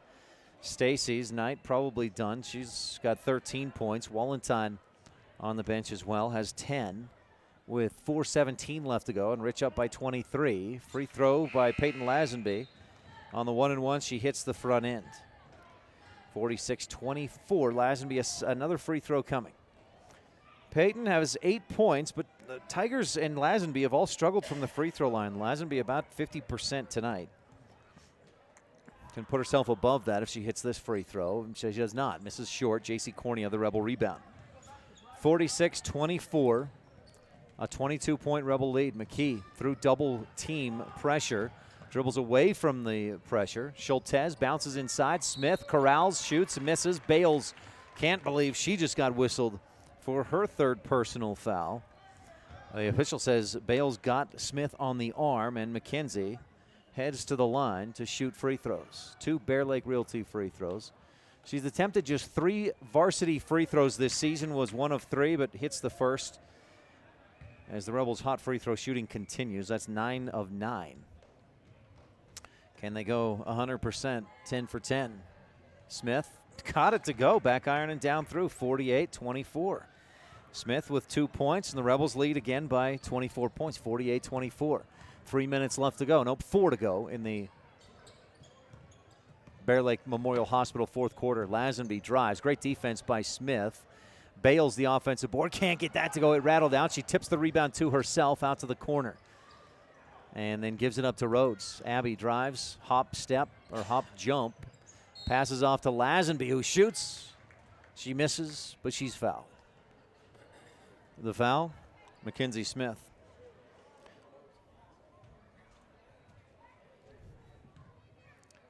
Lazenby to the line. Gary running our Bear Lake Realty camera tonight. Points out that both Lazenby and Rhodes go well to their left, and that's a big part of why they're the 2 leading scorers on the team. Rhodes at 11 points a game, Lazenby at 10. Rebels looking for the rebound, and Tingy called for the foul. She ended up on the floor, and she's going, wait, what? Was it? Tingy heads to the bench, and Brittany Lamborn checks in. The Rebels with a comfortable lead. Coach Lundgren putting the JV team in. The Rebel JV girls won by about 20 earlier tonight over in the dungeon, the old gym. The Tiger Cave, I don't know, what do you call it? Lazenby's free throw, front iron to the back iron and down through. I'm not sure how that just worked out. Lamborn, long pass to Smith. McKenzie drives, dishes off. Cornea left side, easy 2 and in. Off the glass and through the hoop. 50-25, another candidate for your McKay Frankham Dental Services precision play of the game. Rebels break the press.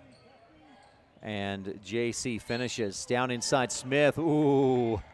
I think if this was a close game, Coach Lundgren might have exploded. Instead, he just goes, ooh. Good play, Smith. Because she had her hands straight in the air. Somehow hit Madison Rhodes on the arm for 2 free throws. 50-25. You got Abby Rhodes, Maddie Rhodes, Mercedes Rhodes, Landon Rhodes on the boys team. Gracie Rhodes graduated a few years ago, part of that 2nd place Tabiona team that lost to Bryce Valley in the state championship in overtime by a point. I think it was 37-36. Maddie Rhodes missed the first. Left side off the iron, misses the second. Brittany Lamborn, the Rebel rebound. 50-25, score remains. Rebels have been perfect, 10 for 10 from the line. Tigers have really struggled. They're somewhere in the ballpark of 8 for 20. Schultez to McKee, fires inside. Lamborn head cut backdoor through the contact of Cassidy Bales. Lamborn finishes. Great find by McKee, and Lamborn with the bucket, 52-25. A 27-point Rebel lead with under 3 to go in the Bear Lake Memorial Hospital fourth. Right wing, Strebel launches the three and misses off the window. Bank not open in Tabiona tonight. Rebound, fight for it, jump ball. Mound Valley Cattle Company, Eddie and Todd Jensen out of Thatcher, Idaho, jump ball. Rebels with lots of Bear Lake physical therapy points in the paint, including that last bucket as TJ McKee fired inside to find Lamborn, who finished from the right block. Annie Peart to inbound. She finds Taylor Cornea. Also in there, Schultez, Mackenzie Smith, Annie Peart, and Brittany Lamborn. Up to Schultez. Amanda dribbles to her left down to the baseline. Wisely chooses not to force it and just goes back outside to Cornea. Schultez to Smith in the left corner. Left open. She'll launch the three and hit it. Mackenzie Smith with the T7 Propane and Woodruff triple. 55-25. Smith with five points in the ball game. And Rich leads by 30. To the right wing. Rhodes, that's Mercedes. Up top, Abby. Left side to Strebel. She'll pass across the top looking for a teammate, and nobody's there. Tigers turn it over for, by my count, the 13th time in the game. That's not excessive. It's not too many turnovers. I mean, for tonight's game it has been. Rich with just 6 turnovers in the ball game by my count. But normally 13 is right in that area of, that's a little too many. But we can deal with it. We can live with that. Ambria Lutz across the timeline. Rebels empty the bench. Mad Dog Maddie Weston in there. Lamborn on the right wing. Weston posted up on the block. Back up top to Peart. Cornea posted up against Rhodes. Weston mishandles the dribble but keeps possession. Cornea dribbles left and gives to Peart. Annie with a couple of dribbles. Picks it up and gives to Lamborn. Brittany, one dribble to her right. 1:30 left to go in the Bear Lake Memorial Hospital fourth quarter. Weston, top of the key. Lutz tries to find some space to her right, nothing there. Cornea on the right wing, bounces inside for Weston, through her hands and out of bounds. Great idea. I think it might have been tipped before it got to Weston, and then she just couldn't handle it. And Rich turns it over. But Weston she had sealed her defender out, and if she grabs that pass, that's an easy 2. Good play, just not finished. 55-25, 1:14 left in the Bear Lake Memorial Hospital fourth. Out to the right wing, Taylor Thomas, hands off. Rhodes at the top of the key, gives off to Strebel. Miley, the freshman, down inside, and Annie Peart steals it. Rich County Government steal. Her pass intended for Lutz, through her legs, and bounces all the way out of bounds. So Rich takes it away and then gives it away. Peart and Lutz laughing, I think, with each other on that. 55.9 seconds left to play. Rich up by 30. Strebel for 3 at the top of the key. Misses off the heel of the basket, and a strong rebound by Peart. She's wrapped up. No, that was Weston with the rebound. Wrapped up from behind, and Mound Valley Cattle Company jump ball.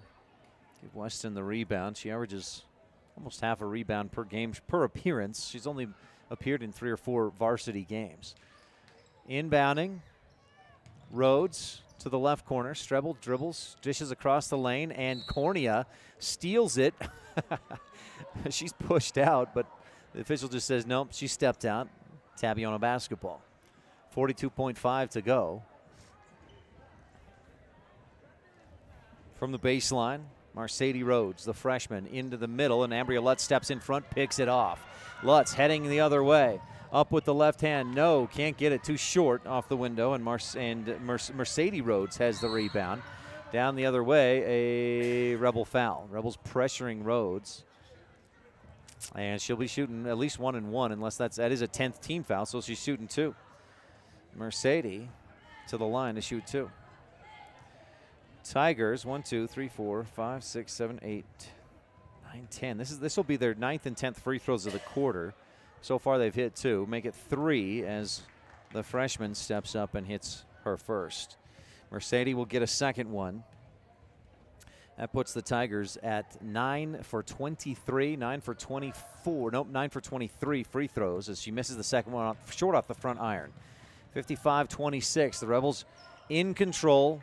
Will improve to 12-2 this season and 1-0 in Region 22 play. Backdoor cut to Lamborn. Cornea's pass too high. Lamborn saves it into the middle, and Thomas comes up with it. 4th turnover of the quarter for Rich. They had 4 through the first 3 quarters combined. Lutz chases Strebel down and hammers her. Strebel goes down hard. It's a bit slow to get up, but she looks fine, and we'll hope that is certainly the case. Yeah, she walks to the free throw line and sets up to shoot too. Ambria picks up her first personal foul, Rebel 11th team foul. Tigers at the line. This will be free throws 11 and 12 of the quarter as Miley Strebel hits the first. The Rebels still perfect at the line, 10 for 10. Yeah, 10 free throws in the game. Gary says we are in Tabiona. Strebel hits both free throws, 55-28. That may be your final score as Lutz crosses the timeline and burns up the final few seconds. 55-28. The Rebels with a dominant victory at Tabiona, holding the Tigers to just 28 points. We'll take a quick timeout. Be back with your Jimmy John's Freaky Fast recap and more of the postgame show on the Wildlife and MyLocalRadio.com. We know that when you think of Plains Tire in Evanston, you always think the Tire Professionals. Quality customer service. They're friendly with great prices. I really like Plains Tire in Evanston. But did you also know that the team at Plains Tire offers oil changes, windshield wiper checks, and free alignment checks? That's right, free alignment checks. We don't want you to quit thinking all those great things when you hear Plains Tire. We just want you to add to the list. Plains Tire, the tire professionals. Stop in today, 157 Bear Drive. You rely on your vehicle every day. Make sure your ride gets the best service, repairs, and maintenance possible. Stacy's Repair in Woodruff provides the highest quality, the latest technology, and the newest equipment to give your vehicle the absolute best auto care available. Family owned and operated since 1992, your friends at Stacy's Repair promise to always deliver value and outstanding, honest, and knowledgeable service, regardless of repair size or difficulty. Stacy's Repair, the ones who truly care. At beautiful Bear Lake, skiing, snowmobiling, sailing, and swimming are just some of the fun activities offered to recreationists. The Greater Bear Lake Valley offers prime hunting and fishing areas, whether it's trout fishing in the streams or ice fishing for Cisco on the lake, hunting deer or seeking elk along the high mountain ridges. The scenic corner of Utah and Idaho offers outdoor recreation and historical interests away from crowds and high prices. Visit bearlake.org for more information.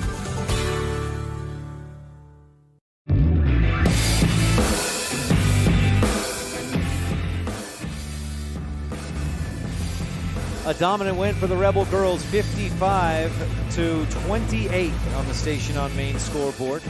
Rebels outscored the Tigers in every quarter, including the close second quarter when Rich outpaced Tabiona 9-7.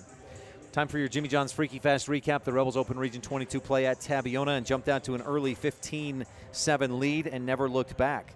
Rich dominated and led by as much as 30. Let's see, they led by 20 there. Anyway, had big leads. They didn't quite get to 30. I think 25 was the biggest lead, or 27 at 52-25 late in the fourth. A dominant win, though. Rich was led by McKenna Stacy's 13, Allie Wallentyne 10, TJ McKee had 11, and 1, 2, 3, 4, 5, 6, 7, 8, 9 different Rebels scored, including Mackenzie Smith, who had 5 points off the bench. Rich wins 55-28 and improves to 12-2. Tabby drops to 11-4. It's your Jimmy John's Freaky Fast recap. Jimmy John's at 113 Front Street in Evanston, where fresh and fast meet. Real quickly, your LSR refrigerated adjustment of the game brought to you by Darren, Tricia, and the entire Wallentyne family, wishing the Rebels good luck. And that was Rich taking care of the basketball. Rich has been averaging about 13 turnovers a game. No, 11 turnovers a game. And for the first 3 quarters, Rich had 4. Just fantastic taking care of the basketball tonight. Your LSR refrigerated adjustment of the game. Rolling Kennedy shot and play. The play was late in that, or midway through the fourth quarter, as TJ McKee had the ball, looked around, the defense kind of just hanging out, Brittany Lamborn cut inside. TJ fired a pass, just rifled it down in there. Brittany caught it, finished, and got the bucket. That was a pretty pass on the assist, and that's your Rolling Kennedy play. Auto Farm Chevrolet, a community-driven dealer. The Rolling Kennedy shot. Give that one to Wallenstein, her 3, to get things going in that first quarter. We were tied at 2. Wallenstein hit a triple, and the Rebels took that 5-2 lead and led the rest of the way. So there's your Rolling Kennedy shot of the game. The precision play of the game brought to you by McKay Frankham Dental Services at reasonable rates for the whole family. And that precision play came on a fast break in the second quarter. Rebels were up 17-7. Got a takeaway, pushed the tempo. McKenna Stacy drove in on the fast break, drove in the defense, and dished it off to Sydney Hatch at the last second, and Sydney finished to make it 19-7. Your precision play of the game brought to you by McKay Frankham Dental Services at reasonable rates for the whole family at 170 Arrowhead Drive, number 1. That'll do it for our Rebel girls broadcast. Rich wins 55-28 on the station on main scoreboard. We're going to go silent for just a moment as we switch over streams and get set for the boys pregame show brought to you by Gary H. Tusher CPA for all your accounting needs.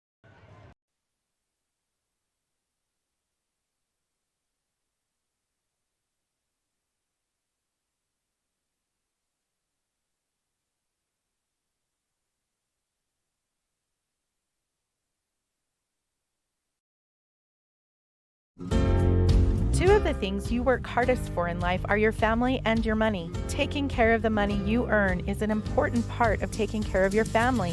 Gary Tusher, CPA of Montpelier, Idaho, is a rancher who's also provided professional tax preparation and financial services for more than 30 years. When it comes to taxes and your money, make sure it's handled the best way possible. Call me today, 208-847-2601.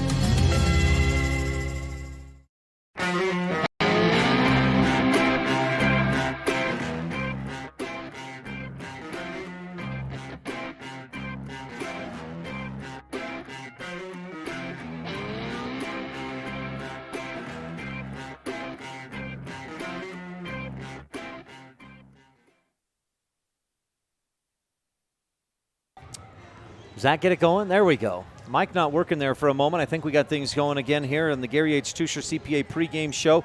A real quick pregame show coming up as the Rebel girls win 55-28. The boys looking for redemption. They're coming in at 1-9 or 1-10 overall this season. Rebels have struggled last night in the third quarter, and that's been a problem the last few games for Rich, that third quarter, because we saw them compete with Westside until the third quarter when the Pirates pulled away.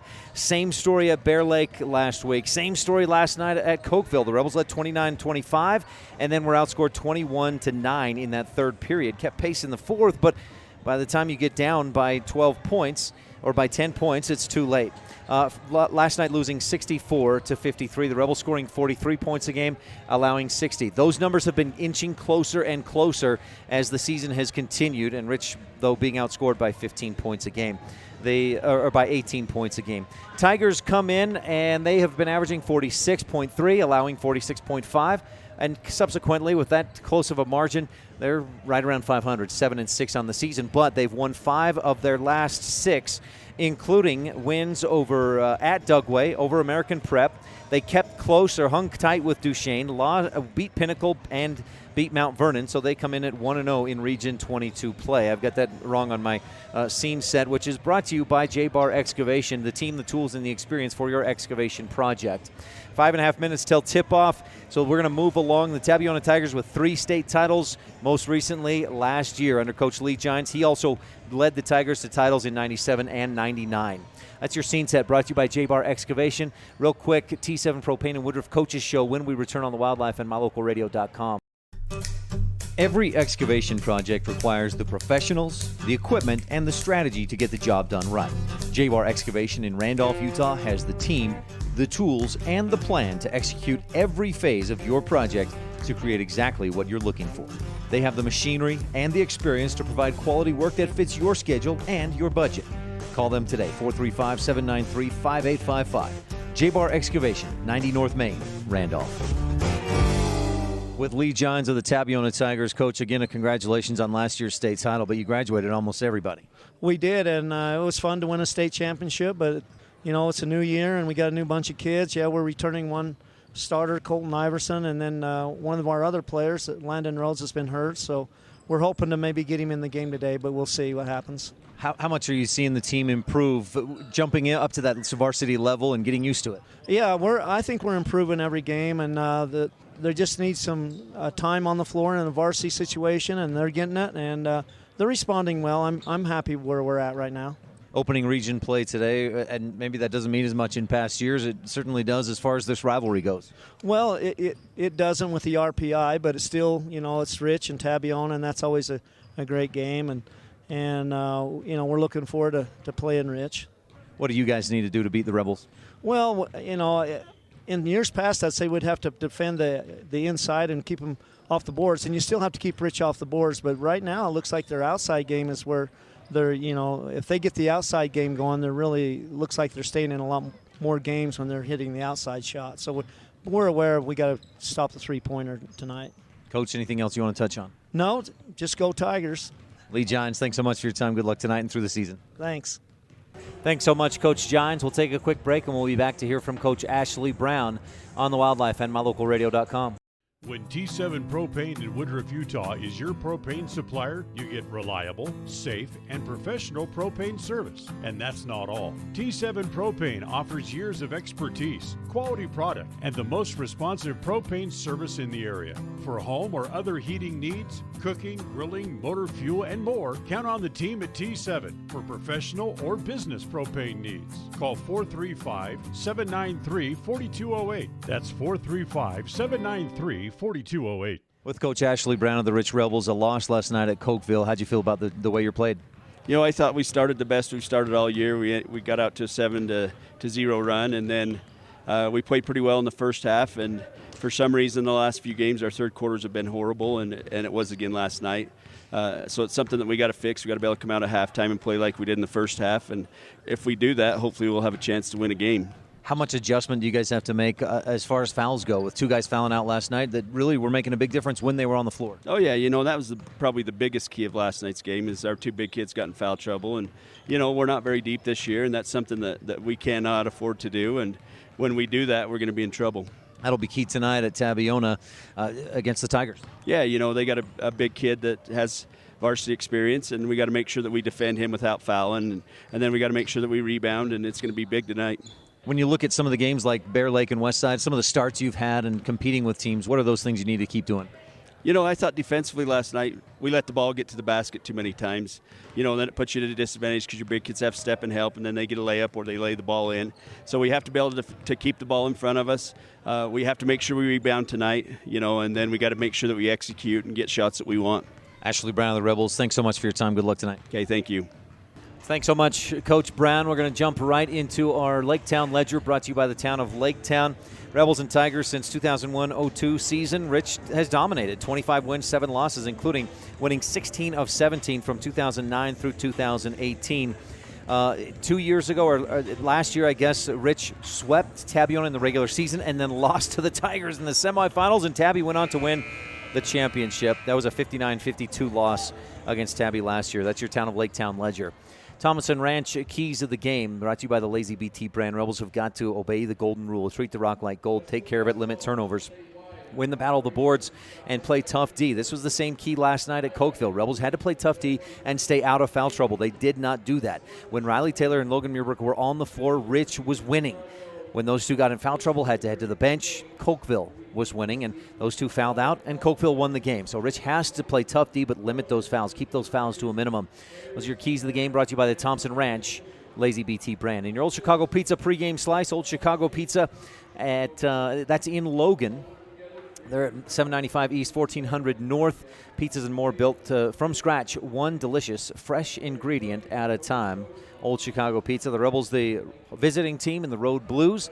Tabiona Tigers, the home team in the home whites. We're in this beautiful new facility for Tabiona. I think this is their third season with this community center, and what a great facility it is. They've even got the stadium seating over across the way for comfortable seats for the home crowd.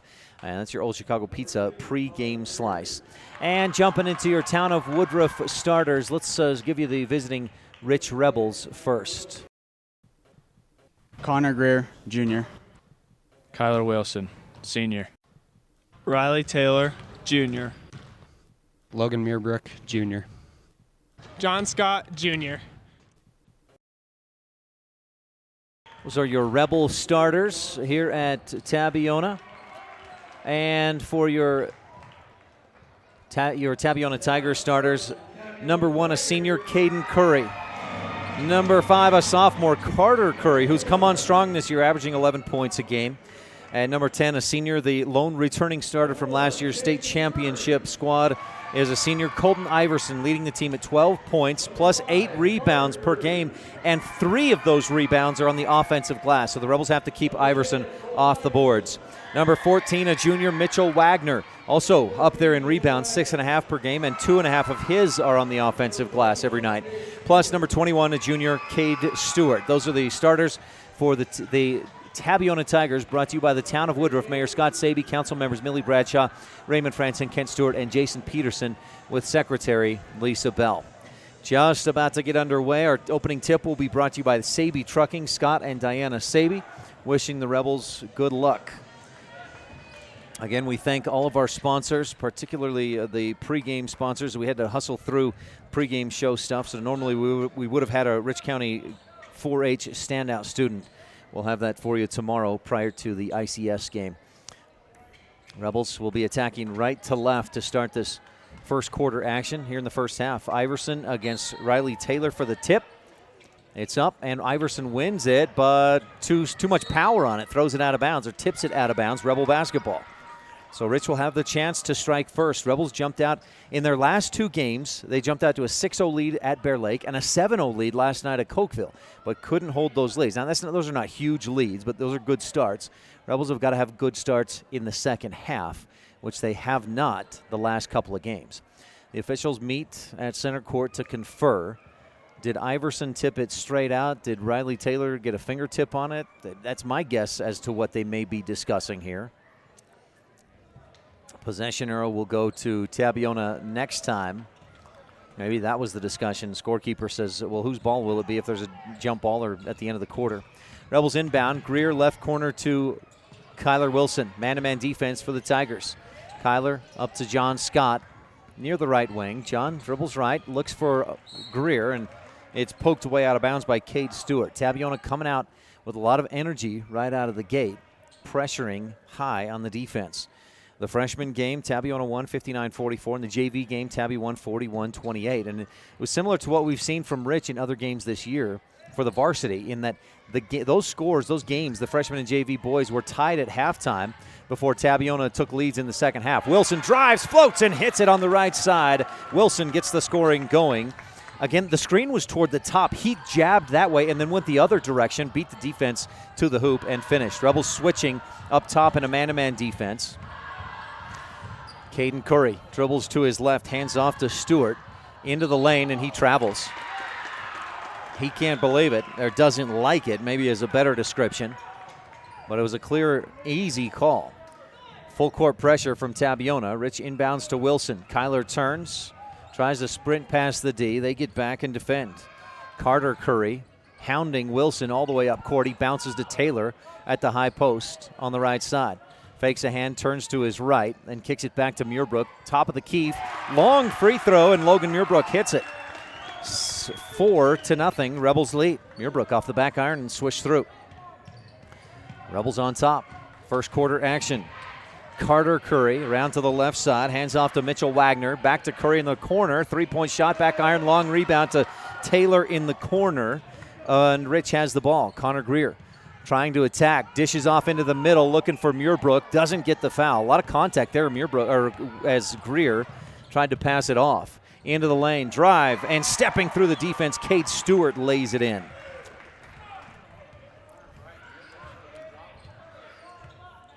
Connor with the basketball. Greer dribbles left, follows a screen by Muirbrook to John Scott in the left corner.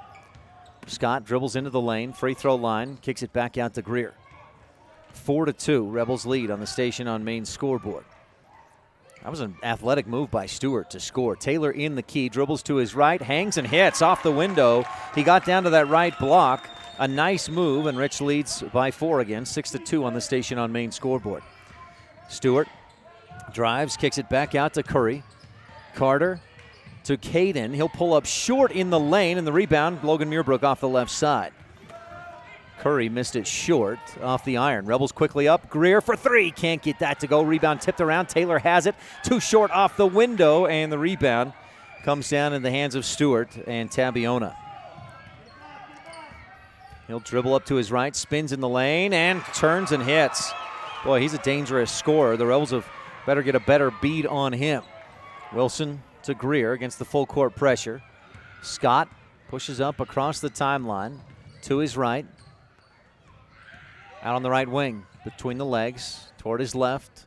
6 minutes left, or 5 minutes left in the opening quarter. Greer to his left, drives to the hoop, can't quite finish. Iverson, the rebound for Tabiona. Curry up across the timeline to the top of the key. Wilson on him. Rebels may have switched to a 2-3 zone defense. Nope, still in a man-to-man. Stewart drives again, misses short, and Muirbrook has the Rebel rebound. Greer slows the pace down a bit. Rich on top, 6'4" on the Station on Main scoreboard. Bounce up top to Scott. John fighting through two screens, or trying to get open with the double screens. Gets away with a double dribble. Taylor inside to Muirbrook, turns, shoots, and a lot of contact. Curry saves it, but he stepped on the baseline. Rebels thought there should have been a foul there. They did not get that whistle. Wilson to inbound and goes up top to Connor Greer on that Mound Valley Cattle Company inbound play. Greer challenged outside by Stewart, had to pick up the dribble and gives to Taylor. Riley pivots around and gives back to Greer. 4 minutes left in the opening quarter. Scott to Taylor. Riley turns, tries to back in. Double team comes. Rebels work it quickly around. Wilson for three. Top of the key. Yes! Kyler Wilson with a pro physical therapy triple from downtown. Hits, and the Rebels lead 9-4. Left side, Curry gives to Carter. Curry wanted the three, instead drives as the Rebels defended. He misses the layup with the left hand, and Riley Taylor, the Rebel rebound. Taylor already with 3 boards in the game. Gary, thanks for sticking around to do the camera in the boys' game. Gary McKee running the Bear Lake Realty camera. Greer drives past the D, tries to go reverse, scoops it up under the basket, but he was fouled by Cade Stewart, riding Greer all the way to the basket. They got him for the foul on the floor. And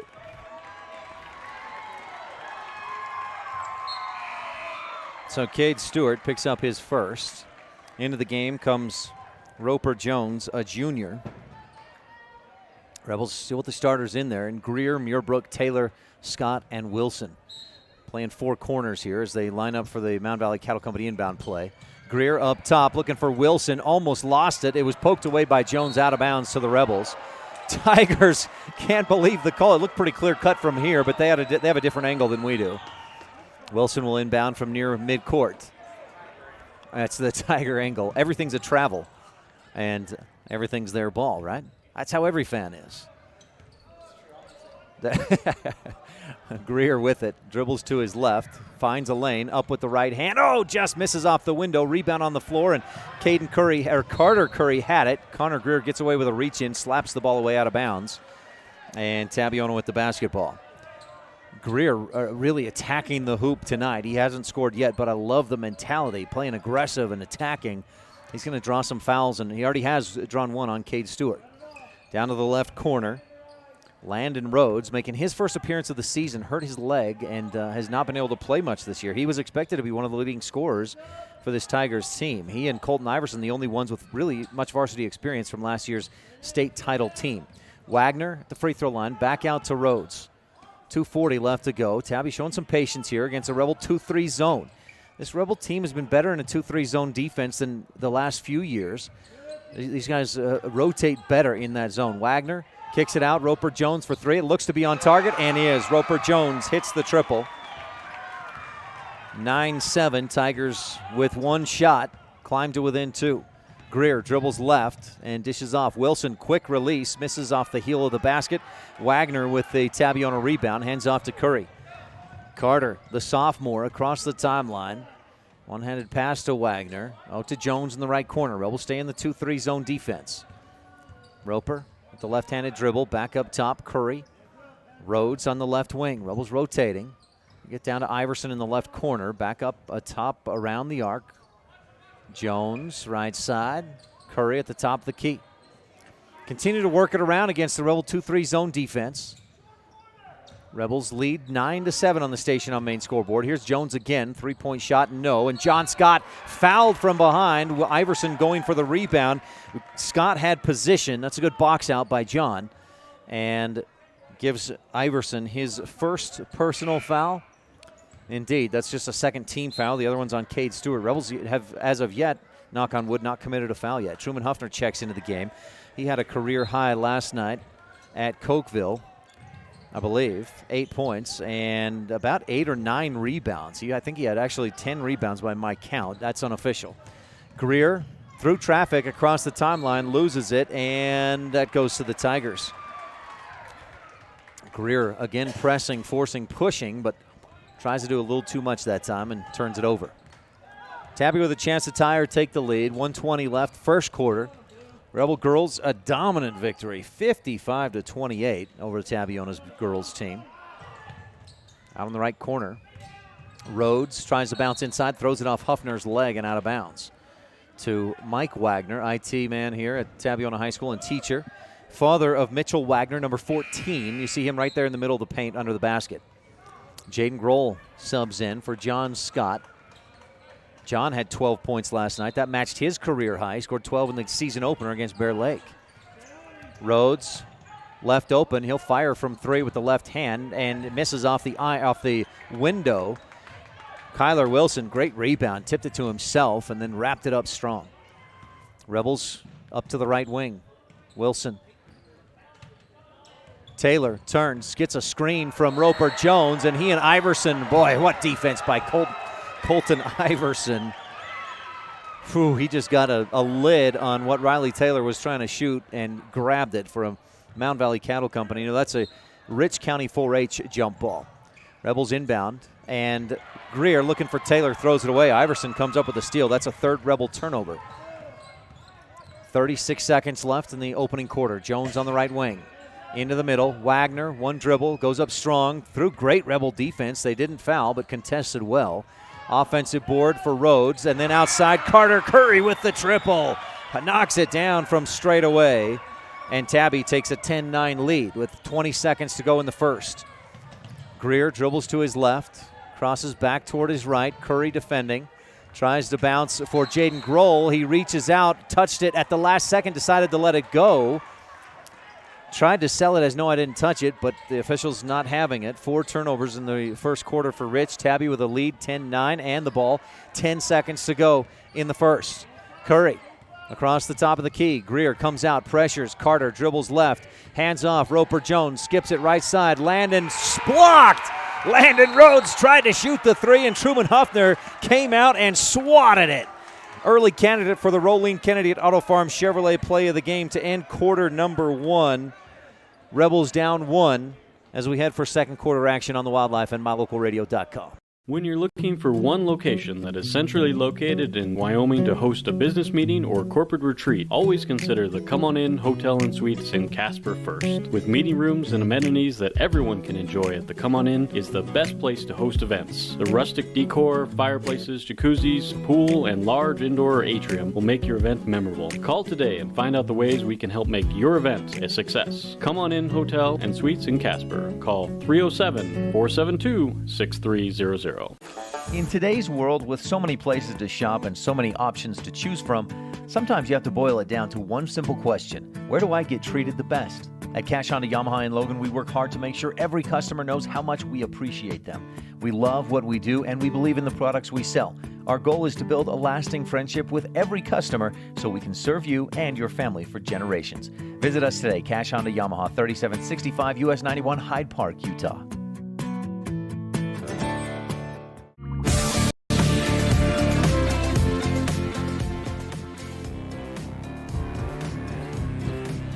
Coming out of the break between quarters, we start Stacy's Repair second quarter action. Tabiona leading by 1, 10-9 on the Station on Main scoreboard, and Tabby has the ball to start this second quarter. Balanced scoring. Roper Jones hit a 3. Carter Curry hit a 3. Stewart in the lane loses control, and the Rebels wrap him up for a jump ball. Possession arrow, Rich Rebels. So that's just Tabiona's second turnover by my count. They're continuing to press. Greer, Wilson, Taylor, Huffner, and Jaden Grohl on the floor. Wilson dribbles behind the back with the left hand, crosses the timeline. Jones defending. Kyler dribbles back to his right. Enough space that he's not worried about a 5-second violation. Huffner at the free throw line, gets away with the travel, dishes backdoor. Greer, reverse layup, no. Off the window and then off the iron, just bouncing out. Stewart pushes the other way, goes down inside, and Caden Curry misses. No, that wasn't Caden, that was Lawson Curry who missed. The Rebels have the rebound. Rich pushes the other way. Wilson, defense gets back, so Rich sets up in the half court. Trailing 10-9 on the Station on Main scoreboard. Greer dribbles left. Stewart defending well. Connor back to his right. Trying to attack. They continue to count. That's not, he was trying to attack. Rebels turn it over. If the offensive player tries to do something, tries to attack the hoop, then you don't count, or you reset that 5-second count, and the official never did. 7:07 left in the second quarter. Rebels turn it over for a 5th time. Rich has yet to commit a personal foul, a team foul. That was Stewart, rather. No, it was Rhodes to Jones. Back out. This is Stewart, number 21. Outside to Lawson Curry. Numbers 1, 4, and 5 are all Currys. Caden, Lawson, and Carter. Rhodes gets away with a walk, then misses the shot, and Logan Muirbrook with the Rebel rebound. Rich, Greer, long pass ahead looking for Wilson, and the Rebels struggling to take care of the basketball. They jumped out to a 6-2 lead, but then Wilson hit that 3. Since then, I think they've had about 5 turnovers in their last 6 or 7 possessions. 6 turnovers total so far already for Rich. 6.5 minutes left in the Stacey's Repair second quarter. Luckily, Rebels playing good defense, trailed by just 1. Left wing. Stewart jabs, then drives with the left hand, put it up, got it to go, and he was fouled. So Stewart with the and 1 opportunity. The foul, I just missed who they called it on. Did they call it on Wilson? Rebels' first team foul, and it is indeed Kyler Wilson. Stewart with a chance for the 3-point play. Cade already has 6 points in the ball game. Make it 7. Swishes it through. 13-9. Critical juncture right here for the Rebels. They've got to take care of the ball, get off a good shot, score some points. Wilson, left wing to Scott. Rebels led 9-4. It's a 9-0 run. Scott in the lane, shoots and misses. Rebound tipped out to Wilson. Rebels with the offensive board and a second chance. Scott dribbles to his left, picks it up and goes to Taylor, top of the key. Leaps, bounces into Muirbrook. Iverson, whether he was trying to draw the foul on a charge or whatever it was, he fell down and Muirbrook finished on the right side. 13-11. At the top of the key and a travel. Easy call there for Mitchell Wagner, who frustrated probably with himself more than anything on that travel. 13-11, Rebels down by 2. That basket by Muirbrook ended what was a 9-0 run.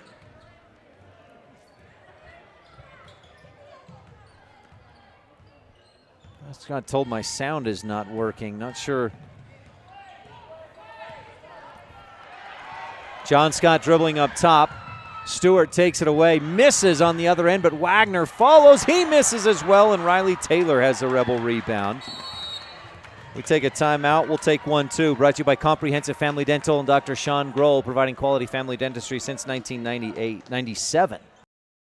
Light up your world with a custom-built LED sign from Rocky Mountain Sign in Evanston. It's a proven fact that signage that lights up creates more attention. So light it up and then add text, images, and video, and your sign becomes even more powerful. Start sharing your advertising messages and information with your customers today. The team at Rocky Mountain Sign provides all types of quality signage that is custom-built and maintained. Call today for a free quote. Rocky Mountain Sign, 307-789-5202. Rocky Mountain Sign, serving customers in Wyoming, Utah, and Idaho.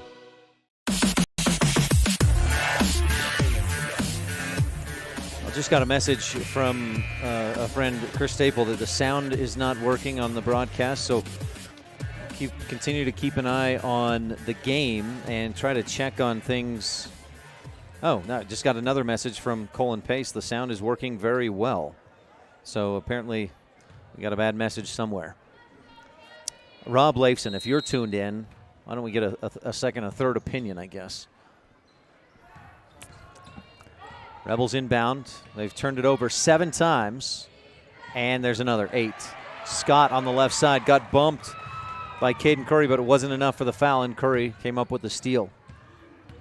Stewart to Curry. Caden shoots the 3 and misses. Riley Taylor, great box out, pulls down his 5th rebound already for Rich. Scott across the top of the key. Rebels averaging 21 turnovers a game. They've gotten that number down in the last few games, but it's creeping back up there. 8. Muirbrook for 3. Yes, Logan Muirbrook from downtown, a pro physical therapy three-pointer. Logan, incidentally, 2 of 3 from three-point range this season. Hit one against Westside, missed one last night at Cokeville, hits that one tonight. Right corner, Mitchell Wagner spins in the lane. Good defense, he travels. And we heard some Rebel fans shout travel, and they got the whistle. Let's see. Thanks, everybody. Cammie Lamborn says the sound is working. Chris Staple says, I can hear you now. What is this, a Verizon commercial? 14-13, Rebels leading on the Station on Main scoreboard. 4:27 left in the Stacy's Repair second quarter. Thanks, everybody, for letting me know. I really appreciate that.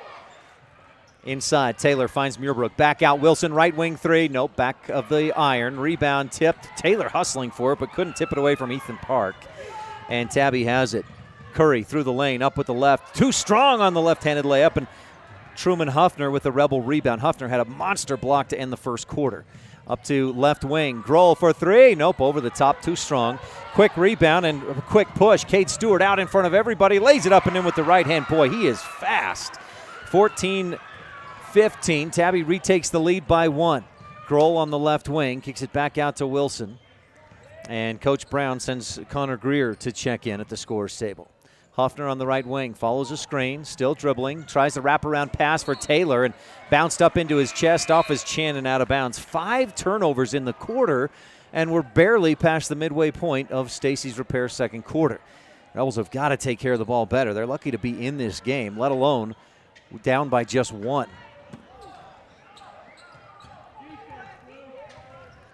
Much appreciation to everybody chiming in, letting me know the sound is working. Thank you. Carter Curry dishes off, right wing 3, off the iron by Cade Stewart, and Riley Taylor pulls down the Rebel rebound, his 6th. He's on pace for double-digit rebounds easily. Connor Greer dribbles left, defense on him, kicks it up top to Wilson. Kyler to the right wing. Muirbrook fires inside looking for Taylor, and Park pokes it away. 6 turnovers in the quarter. Under 3 minutes to go in the Stacy's Repair second quarter. Curry gets away with a carry. Dribbles to his right and hands to Park. He dribbles up across the top of the arc to Caden Curry. Carter Curry, right corner 3, short, off the iron, and Connor Greer with the Rebel rebound. I got that as Connor's first board. He also has not scored, averaging 8 points a game and about 12 over the course of the last 4. Greer hesitates, finds a lane, dishes off to Taylor in the key. All kinds of contact as he received the pass, and then as he went up for the shot, blocked, and Tabby comes up with the loose ball. Boy, Greer looked like he was bumped as well as he made that pass. He was falling to the ground. Stewart drives, timeout as he finishes. That won't count.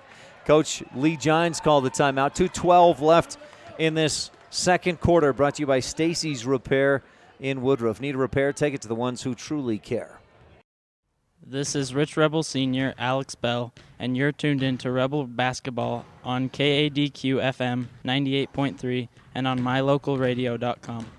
You rely on your vehicle every day. Make sure your ride gets the best service, repairs, and maintenance possible. Stacy's Repair in Woodruff provides the highest quality, the latest technology, and the newest equipment to give your vehicle the absolute best auto care available. Family owned and operated since 1992, your friends at Stacy's Repair promise to always deliver value and outstanding, honest, and knowledgeable service, regardless of repair size or difficulty. Stacy's Repair, the ones who truly care.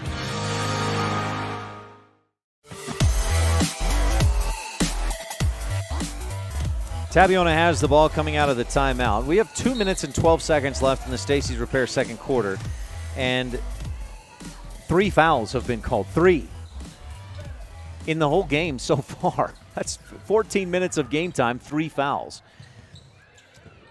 Rebels had 3 fouls in the first 3 seconds last night at Cokeville. Right wing, Caden Curry to Park in the corner, back to Curry at the top. Curry left wing to Rhodes, tries to pass inside. The Rebels tip it, deflect it, and take it away. Truman Huffner with the deflection, a Rich County government steal. Huffner on the right wing, calls for it, gets it, but too late. The defense is on him. Oh my goodness! Taylor had it on the left elbow. You see his arms go flying as the ball is poked away. No whistle, and a 7th turnover of the quarter for Rich. Tabiona ICS tonight. ICS at Manila tonight, tied at 14 in the boys' game. End of the first quarter. Curry, three-pointer, off the back of the iron, rebound. Park tips it away from Greer, out of bounds, Rebel basketball. Again, that's Manila and ICS boys, tied at 14 after the first quarter. It'll be an interesting game tonight between ICS and Manila's boys. Rebels have 7 turnovers in the quarter, 5 points. 11 turnovers so far in the game. Their team goal is 12 per contest. Truman Huffner, right angle, long 2, misses. Riley Taylor, offensive rebound, and they're going to call a jump ball? No. A foul. You could have fooled me. Riley Taylor, the offensive board, earns a trip to the line. And frankly, I thought it, the way they've called it, I thought that really would be a jump ball. On another night, I thought it was a foul. Taylor misses his first free throw since the Rebels played North Summit. He's been on just an incredibly hot free throw shooting streak. Was at almost 75%, but misses that one. Rebel girls went 10 for 10 tonight from the free throw line in a 55-28 win over Tabby. Taylor misses again off the heel of the basket, and Rich cannot tie or take the lead after 2 missed free throws. Tigers with the basketball. They pulled down the rebound. Curry to Rhodes. High dribble. Kicks it off to Stewart. Jabs left, goes right. Park on the right wing. Couple of dribbles looking inside. Greer goes for the steal. That leaves Rhodes open in the corner. He can't do anything with it. Double team, gets it off to Park. He traveled. He drugged that right pivot foot. Rebel 2 coaches, Louis Stewart and Coach Ashley Brown, asking for it. Don't get it. Stewart in the middle. He gets away with a travel, and then the Rebels draw the offensive foul. Stewart can't believe it. Connor Greer draws the charge. That's a big play. Maybe a candidate for the McKay Frankham Dental Services Precision Play of the game at this point in the game, in the contest. Wilson dribbles behind the back. High screen by Taylor. And Kyler dribbles it away. And then out of bounds off of Wilson's foot. That's what it looked like to me. Rebels trying to argue that it was their ball. Rich has struggled in the third quarter a lot of times this year, and I just got a text from Colin Pace. Hopefully this will be their bad quarter tonight. Amen. Because what they've done against Westside, Bear Lake, Cokeville in the last 4 or 5 games, except for the North Summit game, they've had just a bad quarter, and then they've kept pace with teams in the rest of the time. 6 seconds left in the Stacy's Repair second quarter. Right wing 3. Yes, it hit by Lawson Curry just before the buzzer. And the Tigers go from a 1-point lead to a 4-point lead at the end of the second quarter. 18-14 on the Station on Main scoreboard. Rebels with 8 turnovers in that Stacy's Repair second quarter. Halftime report brought to you by the Crawford Trough when we come back on the Wildlife and mylocalradio.com. When do you schedule doctor appointments? in bed before I fall asleep. In the car waiting to pick up my kids. We can even do it after breakfast. We all lead busy lives. Online appointment scheduling puts you in control. In just 90 seconds, you can make an appointment with a primary care provider or specialist at evanstonanytime.com. Select the day and time most convenient for you. Enter some basic information, and just like that, you're scheduled for care. Schedule appointments for next day and beyond at evanstonanytime.com. This presentation of Rich High School Athletics on MyLocalRadio.com is brought to you by these Rebel Sports boosters, the Wilson Ranch in Randolph. Good luck, Rebels, from Dale, Kim, Kyler, and Casey. Remember, the harder you work, the more good luck you'll have. And by Argyle Ranch Saddle and Boot, Feed and Supply, a custom shop specializing in leather and wood goods, with a farm feed and supply store to boot. Proudly supporting the Rich Rebels, the Argyle Ranch Saddle and Boot, Feed and Supply Store. At beautiful Bear Lake, skiing, snowmobiling, sailing, and swimming are just some of the fun activities offered to recreationists. The Greater Bear Lake Valley offers prime hunting and fishing areas, whether it's trout fishing in the streams or ice fishing for Cisco on the lake, hunting deer or seeking elk along the high mountain ridges. The scenic corner of Utah and Idaho offers outdoor recreation and historical interests away from crowds and high prices. Visit bearlake.org for more information.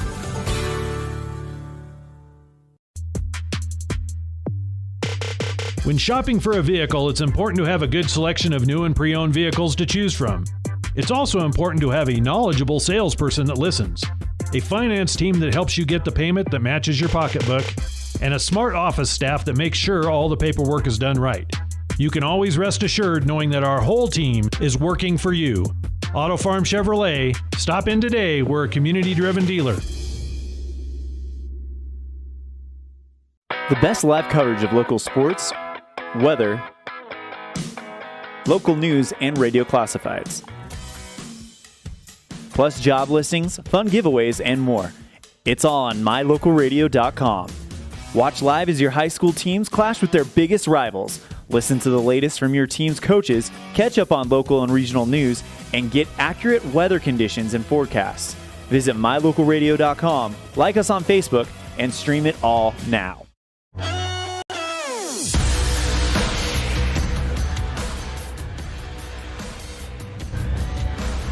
18-14 at the half. The Rebels turned it over 8 times in the second quarter.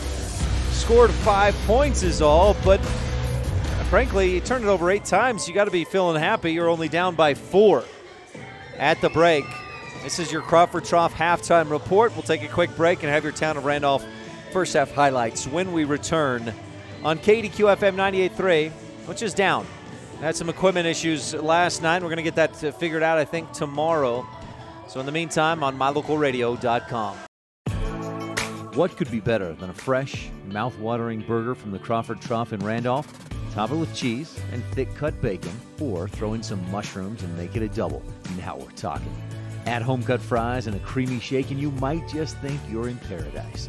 With crisp salads and tasty wraps, plus onion rings, perfectly cooked chicken, cold drinks, and silky smooth ice cream, the Crawford Trough is the place to eat and drink at 120 South Main in Randolph. Established in 1870, Randolph, Utah is home. Home to the Rich Rebels, to hardy people of high character, and to values of dedication, honesty, hard work, education, and respect for self and others. Randolph is also home to friendly folks who love their families, their town, and their neighbors. Count yourself a neighbor whenever you visit Randolph, Utah. Mayor Lynn Weston and the Town Council of Randolph wish the Rich Rebels good luck and invite you to visit anytime.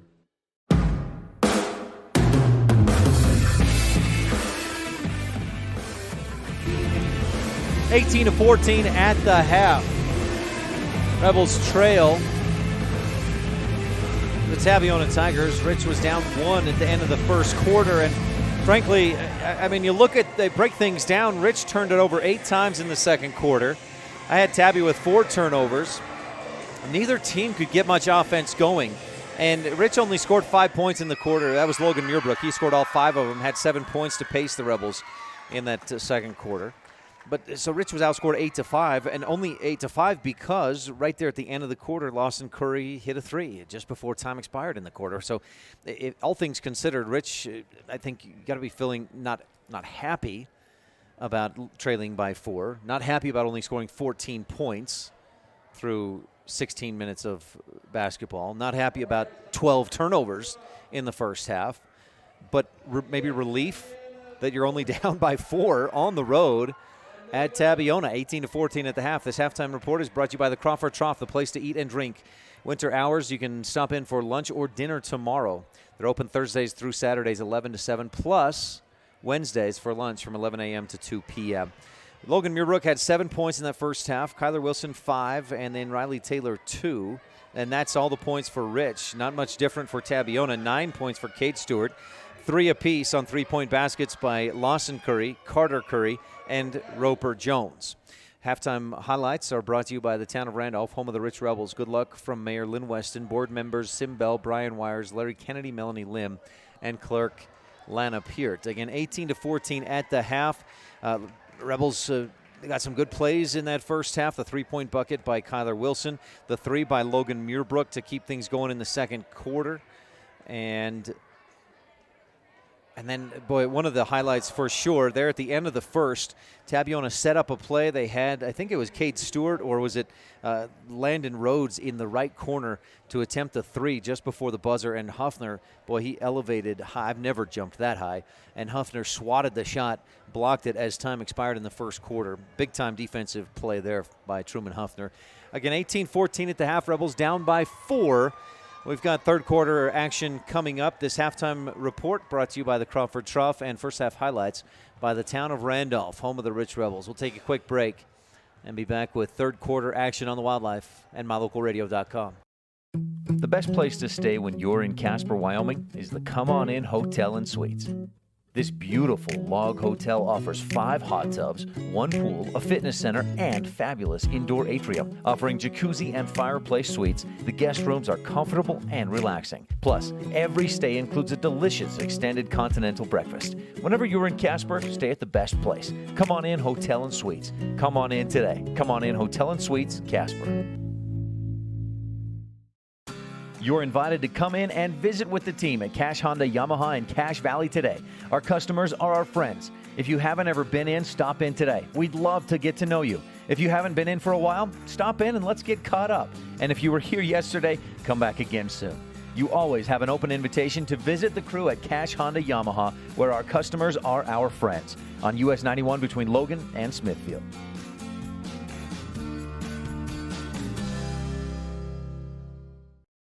Is it time to stop wishing for your dream home in beautiful Bear Lake? If you're ready to make your dream a reality, Bear Lake Realty can help. With residential and land listings, including vacation properties, timeshares, cabins, condos, beachfront, lake view, and more, Bear Lake Realty has what you're looking for. And with more than 30 years of real estate experience in the area, you know you're working with the best. Visit BearLakeRealty.com and come and enjoy the Caribbean of the Rockies with us. What could be better than a fresh, mouth-watering burger from the Crawford Trough in Randolph? Top it with cheese and thick-cut bacon, or throw in some mushrooms and make it a double. Now we're talking. Add home-cut fries and a creamy shake, and you might just think you're in paradise. With crisp salads and tasty wraps, plus onion rings, perfectly cooked chicken, cold drinks, and silky smooth ice cream, the Crawford Trough is the place to eat and drink at 120 South Main in Randolph.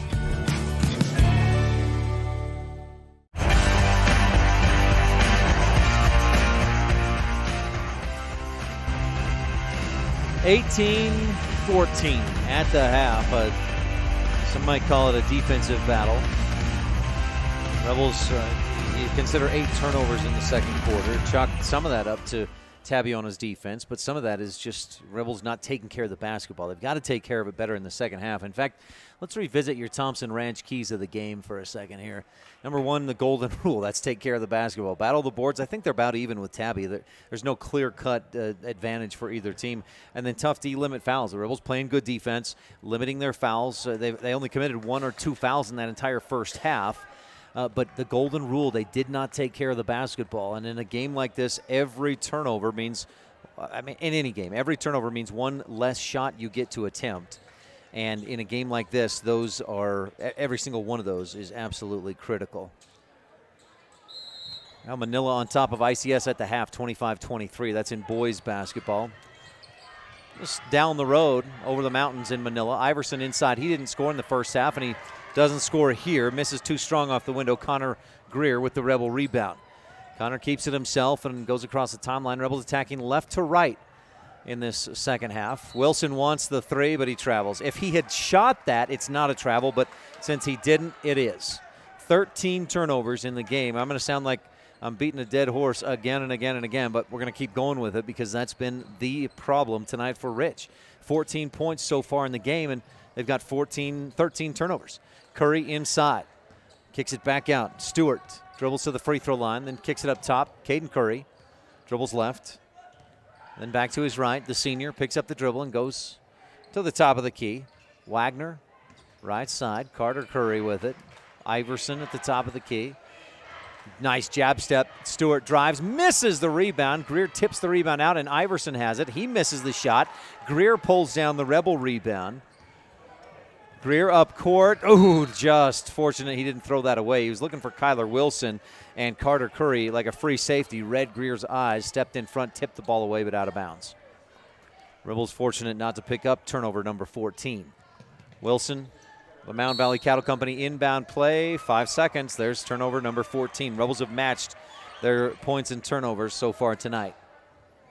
That was a quick 5, it felt like. Maybe it's because I was jabbering. So Wilson got the ball and then slapped it, which already ate up 1 or 2 seconds, and then it was a quick 2 or 3 after that. Stewart dribbles to the free throw line, kicks it back out. Iverson. Tigers lead 18-14. Drive, dish. Iverson misses short. He'll hit that 9 out of 10 times, but misses this time from the left side. Riley Taylor pulls down his 8th Rebel rebound. Greer dribbles right. Wilson on the wing. Down near the right corner. Again, screen is there. Wilson jabs and goes the other direction. Airballs the layup, and Iverson pulls it down for Tabiona. Caden Curry goes the other way, gets away with a travel. Wagner goes over the top of Muirbrook for the rebound. Ball loose in the corner. Wagner saves it to Muirbrook. And, oh, no way. They cannot give Tabiona a timeout on that. Nobody had the ball. Wagner saved it to Muirbrook, and they give Tabby a timeout. How can they possibly do that? There was no possession of the basketball. Wow. That's just not the right call. 18-14, Comprehensive Family Dental timeout. Wow. Ridiculous. Whether you're kicking up dust in the hills, making waves down on the lake, or taking advantage of the world's greatest powder, don't just hope to have fun. Take that sled by the handlebars and make your time at Bear Lake epic. Epic Recreation rents equipment and cabins for your vacation fun at beautiful Bear Lake. From watercraft large and small to UTVs, sleds, and more, Epic Recreation has it all to go on-road, off-road, or out on the Caribbean blue water. Book your adventure at epicrecreation.net.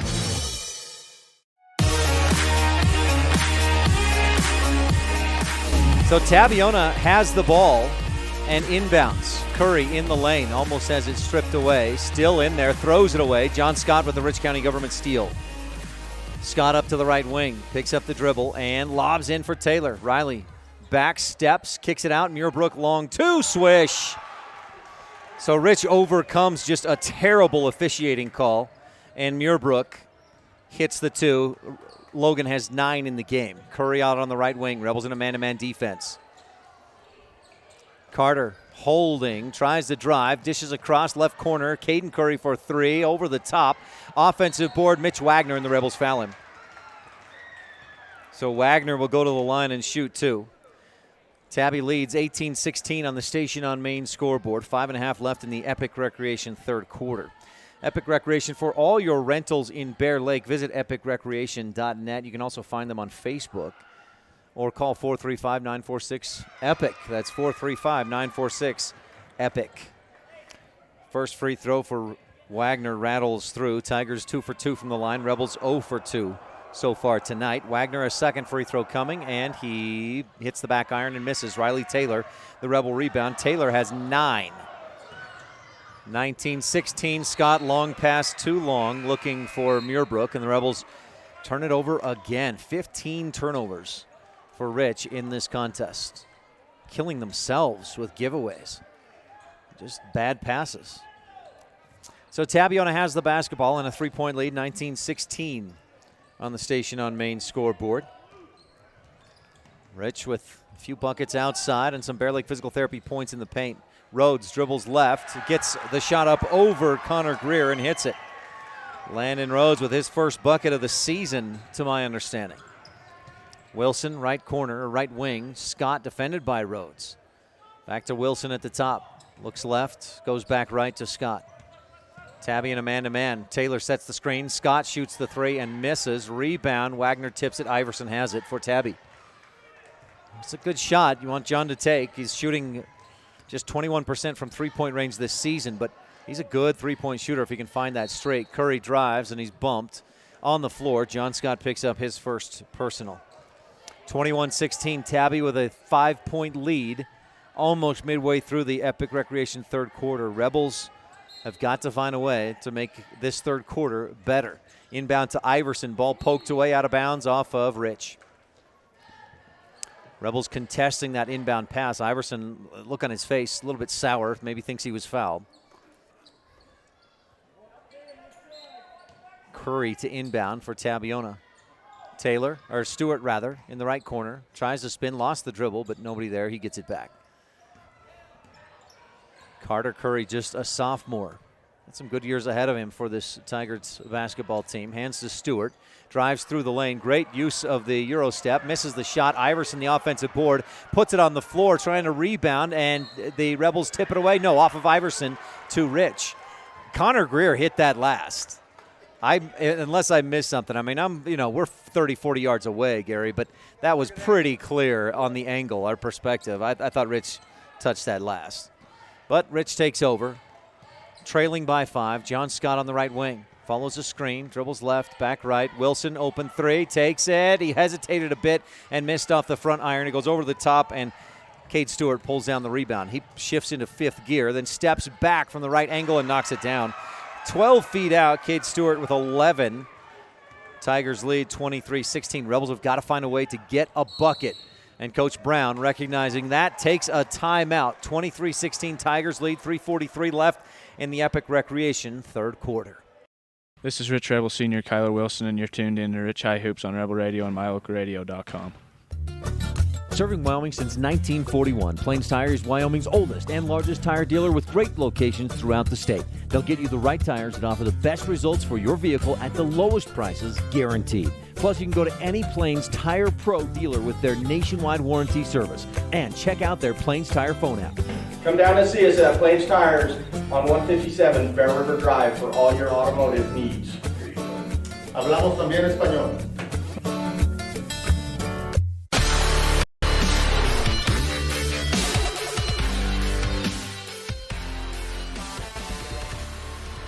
(23-16), Tabiona has outscored Rich 5-2 so far in the Epic Recreation third quarter.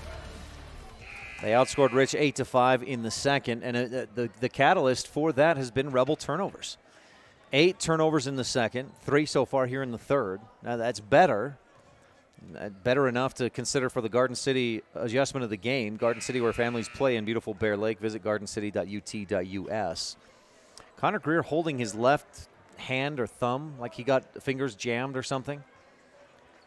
Rebels with the basketball. Wilson will inbound from right in front of the scorer's table. Tanner Nilsson keeping the book for Rich.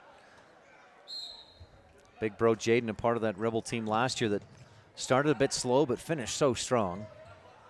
Losing to Tabiona in the semifinals. Greer, top of the key. Taylor wanted the 3. Dribbles once to his right, looking for Muirbrook in the paint. Instead, back out to Greer. Connor slashes, shoots, and misses just off. And a foul on the rebound. What? 2 Tigers were there, and Riley Taylor called for a phantom foul. No, they called it on Kyler Wilson. That's his second. So Taylor still Yeah, maybe something up top we didn't see. Curry dribbles right, kicks it off to Lawson Curry. Another three, and he rattles it home. Quick release from the sophomore Lawson Curry. And the Rebels in trouble, down 10, 26-16. Rich needs to find some offense. Tabiona allowing 46.5 points per game this season. Rebels on pace for about 25. Greer tries to change that, and he knocks down the triple. Connor with his first basket of the ball game. Ends a long scoring drought for Rich. Muirbrook hit a long two early in this third Epic Recreation third quarter. And then Greer knocks down the Pro Physical Therapy three-pointer. Brought to you by Dr. Dallas Clark. In the lane, Wagner dribbles, turns to his left, misses, and Taylor rips the rebound away from Iverson. Riley Taylor, double-digit rebounds, and he's got 10. Rebels up court. John Scott lets the ball in and out of his hands. Touchdown pass attempt incomplete, and the Rebels give it away for the fourth time in the quarter. 26-19, Rich down by 7. Scott frustrated with himself as he heads for the bench, and Truman Huffner checks in. So you got Greer, Taylor, Huffner, Muirbrook, and Wilson on the floor. Curry across the timeline. Tabiona attacking right to left if you're tuned in online at mylocalradio.com. The right corner, Rhodes back up top. Curry looking inside for Iverson. He's battling with Taylor for position. They're really trying to work on the post game as they work it around the arc. Rebels in a 2-3 zone, and Taylor working hard with Iverson. To the left wing, left corner, Lawson Curry. Back to Mitchell on the left wing, again to Curry in the corner. Tigers working it around. Iverson, worn out a bit, just stops working down in there. Not getting his position, not getting what he wants, not getting the basketball. 2-3 zone continues for Rich. Rhodes, left side, skips through the lane, kicks it out to Wagner, left wing three. Swish! Mitchell Wagner, the quick release, and buries it. 29-19, Tabby back up by 10. Greer with it across the timeline. That was great patience by Tabiona against the Rebel 2-3 zone. Wilson steps to his right, puts the three up, and splashes it through. Wilson with the Pro Physical Therapy triple, and suddenly the lids come off the basket. Both teams just firing away. Wagner to the free throw line, gives to Rhodes. Landon kicks it left corner. Caden Curry for three. Yep, he got it. Saw Dallas Giants' arms go up as soon as Curry released it, and he knocked it down. 32-22. Rebels hit a three. Tigers hit a three. Rebels hit a three. Tigers hit a three. Muirbrook at the free throw line to Greer. Back outside to Wilson in the left corner. Back up to the top of the arc. He dribbles with 48 seconds left in the Epic Recreation third, and Tabby leading by 10. Greer on the left, or right wing rather, wanted to stop and pop the three, but the defense was on him. Huffner, Wilson, the deep three from the left wing, too long off the iron and over the top. Landon Rhodes, the rebound, and he'll bring it slowly across the timeline. Tabby may play for a final shot of the Epic Recreation third quarter. Rhodes dribbling near the timeline. Rebels give him space, and he'll just burn off a few seconds. Huffner inches out, but not too close. Coach Brown says, no, back off. You're okay. That's fine. Let's let him play for this final shot. 10 seconds left. Rhodes dribbles left. Rebels switch to his own defense. Left corner, Curry for three. Nope, over the top. Taylor the rebound with 3-2. Launches it just before the buzzer. Wilson fields it and misses just short. He ran out of time too, but a great effort. 32-22. Rebels trail by 10 at the end of the Epic Recreation third quarter. Some good shooting from Rich, but some better shooting by Tabiona. We'll take a quick break and be back with your fourth quarter. This third brought to you by Epic Recreation. At beautiful Bear Lake, skiing, snowmobiling, sailing, and swimming are just some of the fun activities offered to recreationists. The Greater Bear Lake Valley offers prime hunting and fishing areas, whether it's trout fishing in the streams or ice fishing for Cisco on the lake, hunting deer or seeking elk along the high mountain ridges. The scenic corner of Utah and Idaho offers outdoor recreation and historical interests away from crowds and high prices. Visit bearlake.org for more information.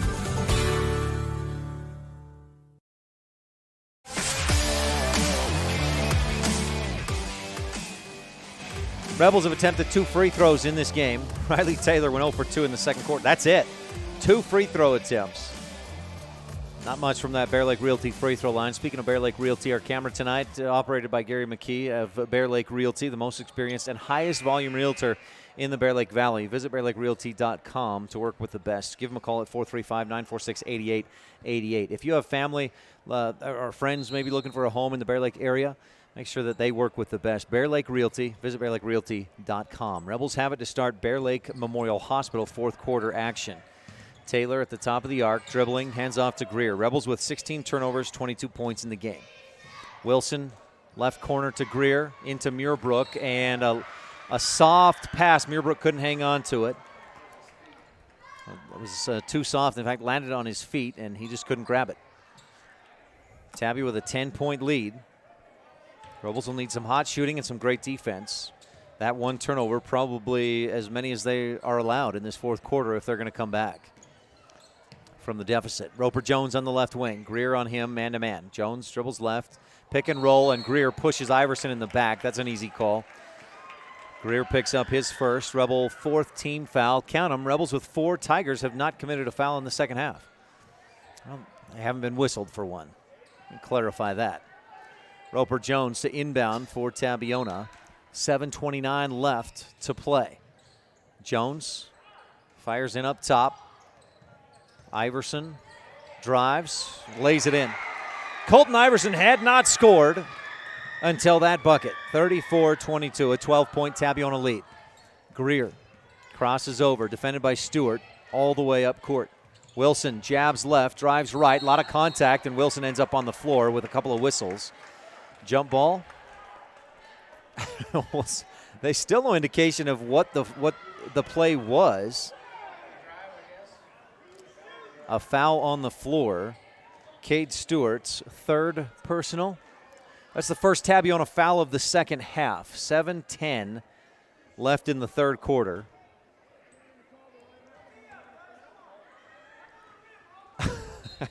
Oh, and it's Roper Jones that they called for the foul.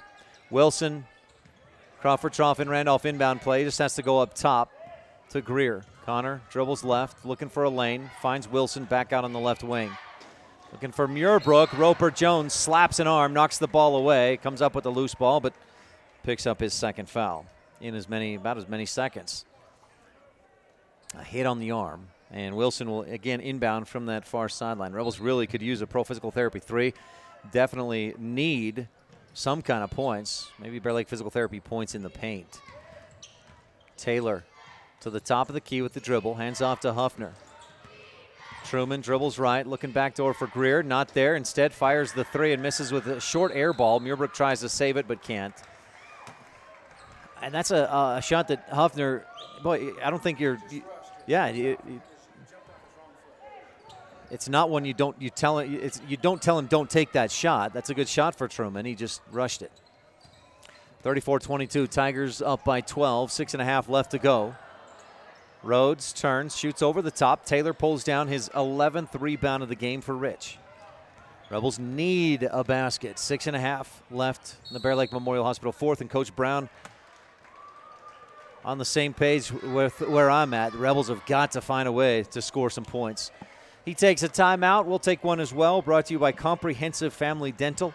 Dr. Sean Grohl providing quality family dentistry since 1997. More than 1,300 rural hospitals were evaluated, and for the third year in a row, Bear Lake Memorial Hospital placed in the top 100 for quality as well as best practices and critical access, with a 24-hour emergency department, orthopedics, home health, a residential nursing home, physical therapy, surgical services, family doctors, chemotherapy, dialysis, and more. So, when it comes to your health, make sure you're seen by the best. Bear Lake Memorial Hospital in Montpelier, Idaho. Count on us to care.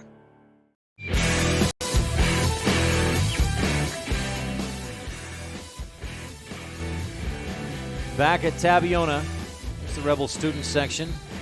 Down to your right, most of those consisting of Rebel basketball players, juniors and sophomores and freshmen who already played tonight. Rich knocks the ball down to the floor and forces a jump ball. Connor Greer. So coming out of the timeout, Rebels turn it over.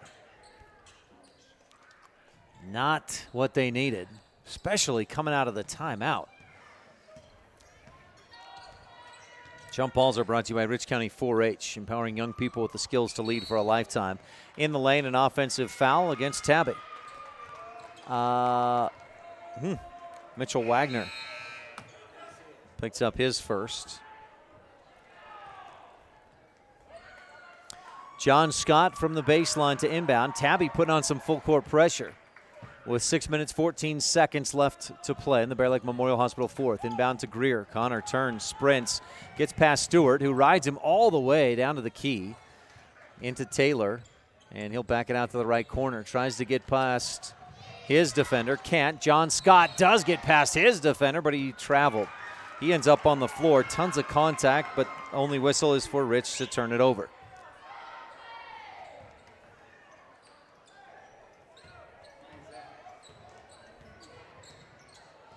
At, by my count, 19 Rebel turnovers. Down inside, Landon Rhodes misses the layup. Rebels tip the rebound out to Kyler Wilson, and Rich has it.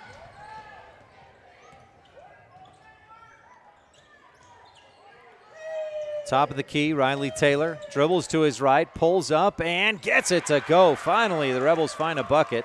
Taylor with 4 points. Did he walk? Tabiona leads by 10 with 5:20 to go. Into the lane, Iverson. No, he got the bounce.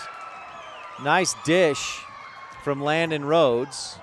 Wilson takes a little push in the back on the inbound play. 36-24. Rebels have got to find some scoring quick. Taylor looking inside for Muirbrook, and he's fouled from behind.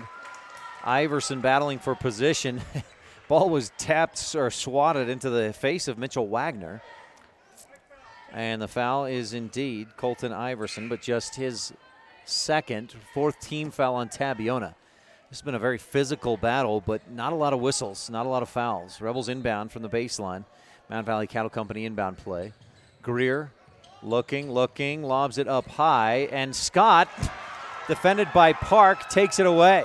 Park to the other end, misses badly on the layup. Muirbrook, the Rebel rebound. Park hits him from behind, knocks the ball loose, and then hits him again and gets called for the second one. Goodness.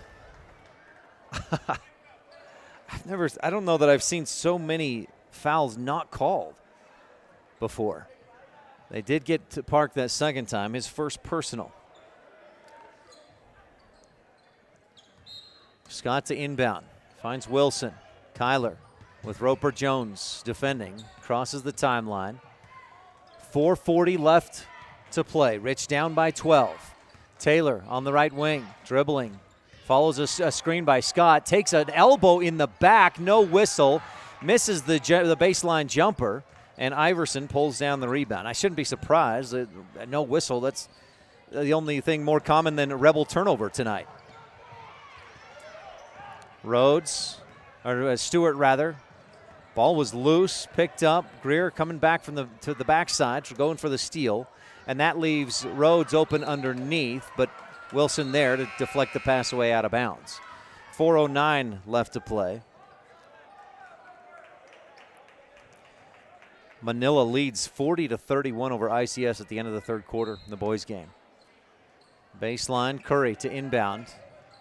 Looking into the middle, not there. Goes up top, Iverson on the right wing. That's at Manila, where ICS trails. Again, Manila leads 40-31. Tabby can just play keep away here. Curry, Park, left wing.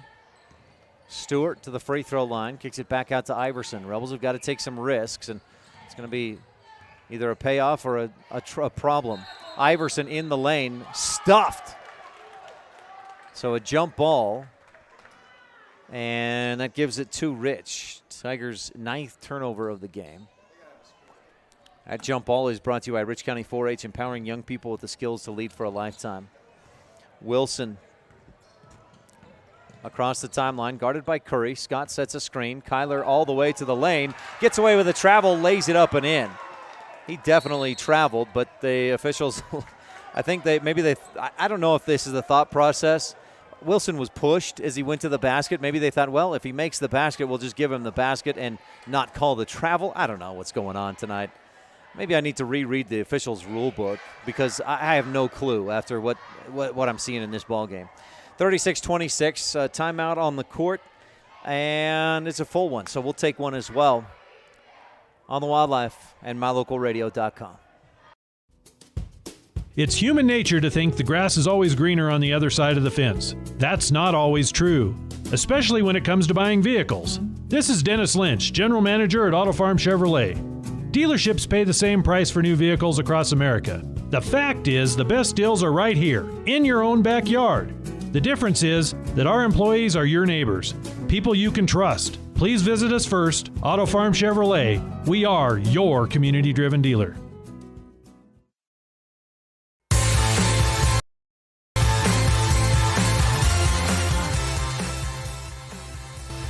.331 left in the Bear Lake Memorial Hospital fourth.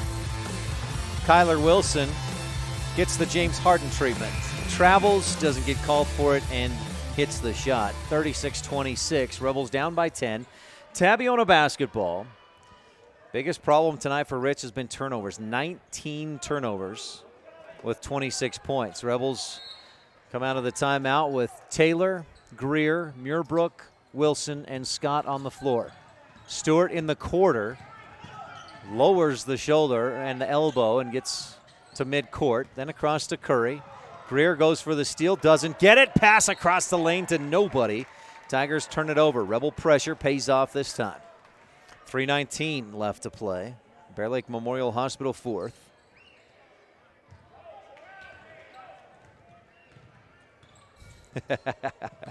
Just got a message, a text. Just remember, the rules are always different when you play in Tabiona. Pick and roll, Muirbrook in the lane, up off the window, too strong, and Iverson pulls down the Tabby rebound. Taylor wraps him up, but Riley will pick up the foul. So Taylor, I think that's his first.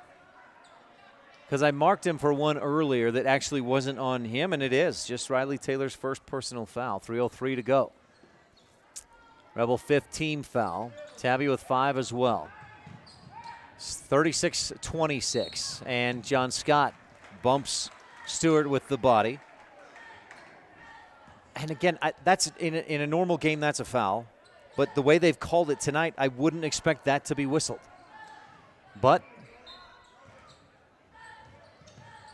it shows how much I know. I did just get new glasses, though.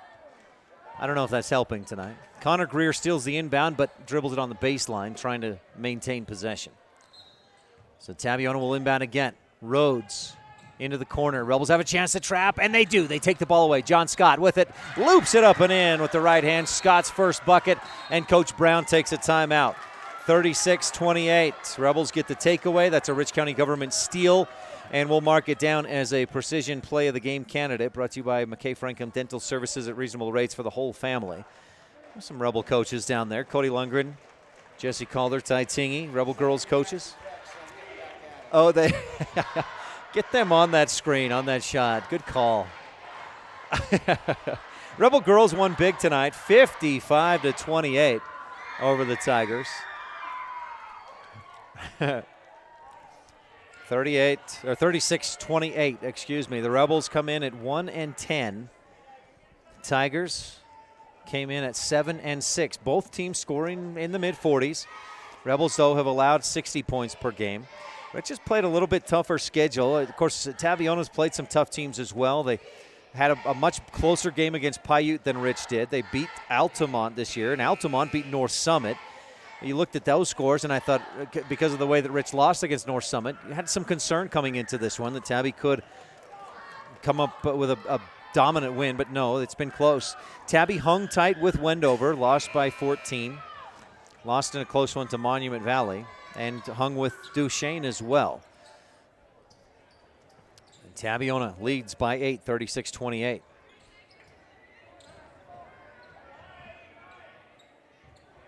That steal by John Scott, brought to you by Rich County Government. Rebels with a championship cause. Long inbound, and Muirbrook runs into Curry, contesting the pass. Curry maintains possession. Greer riding Curry. He weaves through traffic to the left side. Blocked on the shot, out of bounds. Riley Taylor, or was it Kyler Wilson with the block? And that looked like a lot more contact there than Fouls called earlier, but no whistle. Out of bounds.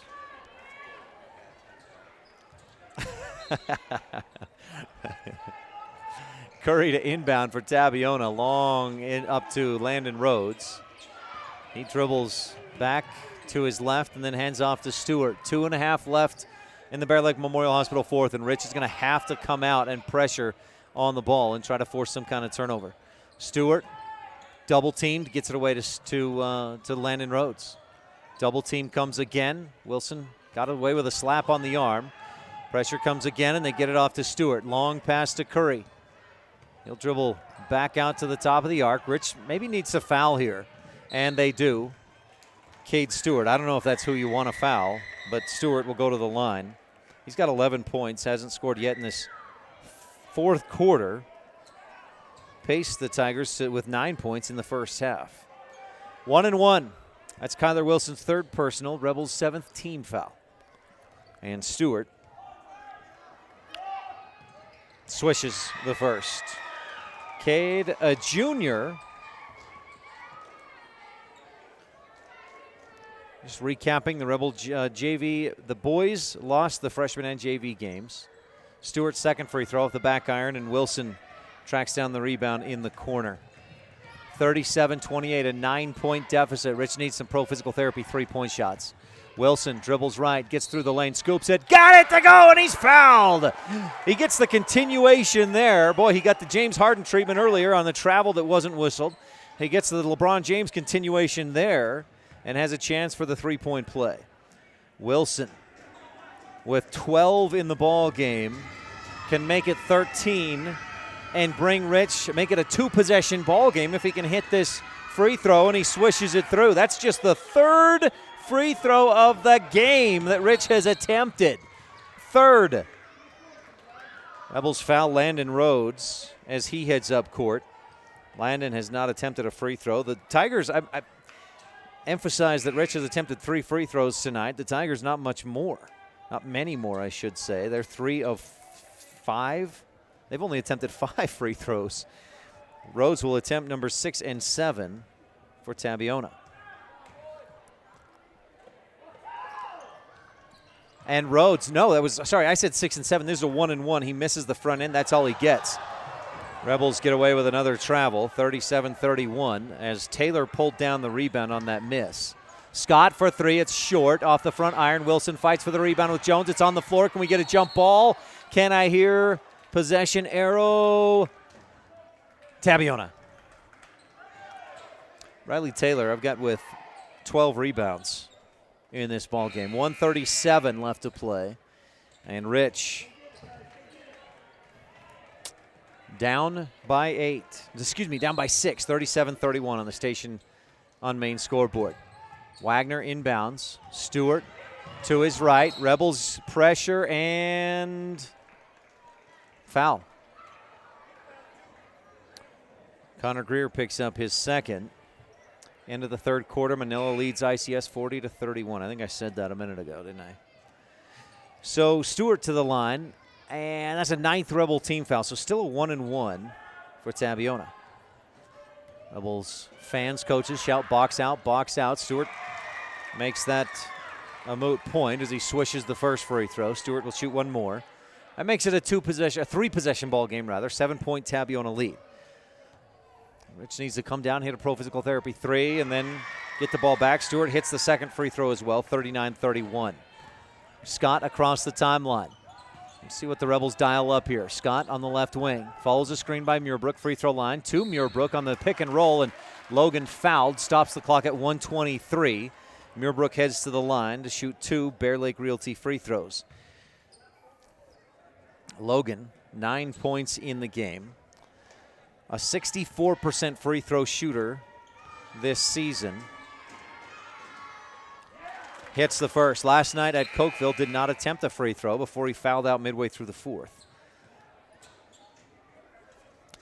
You like the free throws, you need to hit these, but you can't trade free throws for free throws. Muirbrook second. Doesn't go. Taylor the offensive rebound. He's hit in the eye by Mitchell Wagner going for the ball inadvertently. Taylor comes up in some pain. 39-32, a 7-point deficit. Muirbrook with 10 points after that first free throw went through. Taylor may need to come out of the game.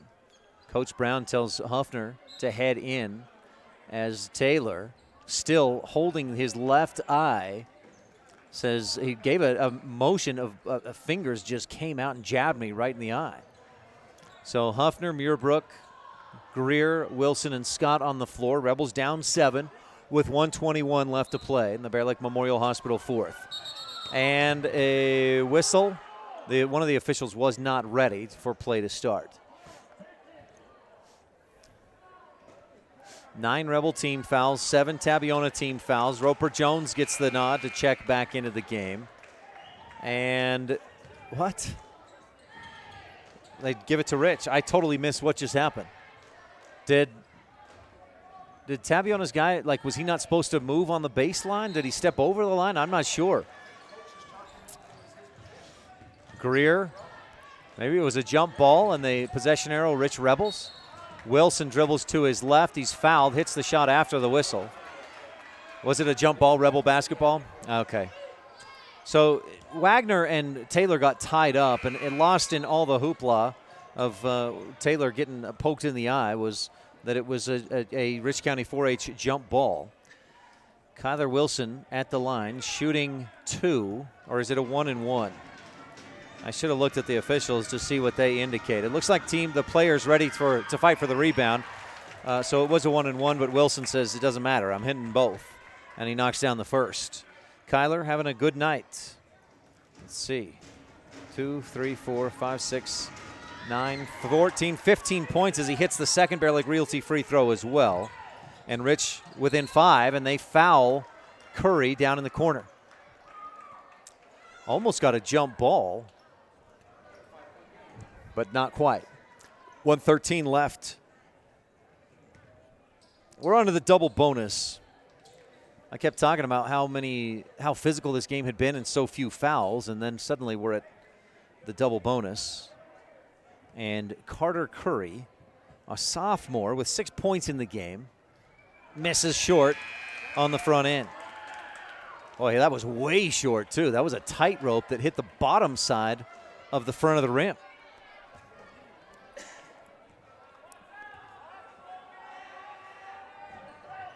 Curry second, off the iron, no. Curry hustles to the rebound. John Scott fouls him quickly, and not sure what happened there. Scott working so hard to box Curry out, just missed him and didn't get the ball.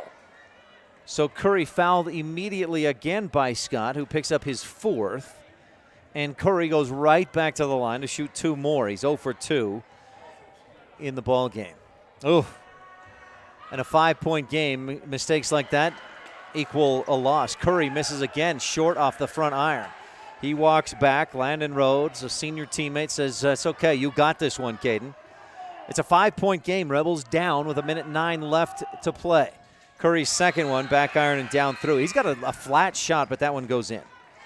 40-34, 6-point Tabiona lead, and Rich to inbound the basketball. Muirbrook, Hoffner, Greer, Wilson, and Scott on the floor. Scott to inbound, finds Wilson. Kyler turns, sprints up the right sideline. Roper Jones on him. Wills mishandles it. Fans want a double dribble, but that's not a double dribble. Scott pulls up at the free throw line and knocks it down. John with 4 points in the quarter. Rebels down by 4. So they're going to foul Landon Rhodes, yes. So Rhodes, who's 0 for 1 in the game, will go to the line and shoot 2. This is one of those rare games where fouling and then you don't often see this work. But knock on wood, the Rebels have cut it from a 10-point deficit, and they've been fouling, trading fouls for buckets and some free throws as well. Unfortunately, though, for Rich, John Scott just fouled out. So John, the third leading scorer on the team, is done with 50.5 seconds to go. He finishes with 4 points, and I've got him with 2 or 3 rebounds. Landon Rhodes, back iron, no. Coach Gines is going to, if Rich comes back and wins this game, Tabby might just take all of Monday to shoot free throws, right? 2 hours straight free throws. They may do that anyway, Gary says. And Rhodes misses the next one. Huffner fighting for the rebound. Iverson hit the ball away out of bounds. I thought that was off Huffner, but they could have called a foul. Either way, it's Rebel basketball.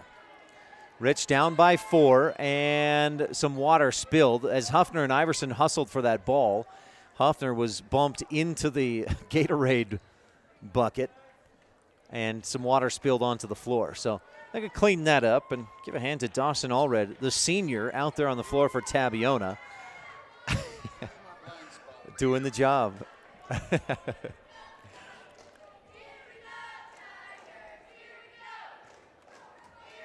So Rich to inbound. Taylor still not back out on the floor. You can see that left eye. He's still squinting it and having trouble keeping it open as he sits down on the end of the bench. Huffner inbounds to Wilson. Kyler crosses over, gets past Jones, and then loses it. It's on the floor, and Wilson has to foul Mitchell Wagner. Turnovers. 20th of the ball game. We'll send Wagner to the line to shoot 2. And Wilson, I think that's his 4th. We'll see. Taylor checks back into the game. Grohl will head back out. Scoreboard still hasn't put up there indicated who the foul was on. It was clearly Wilson. But is it his 4th or 3rd? At the line, Mitchell Wagner.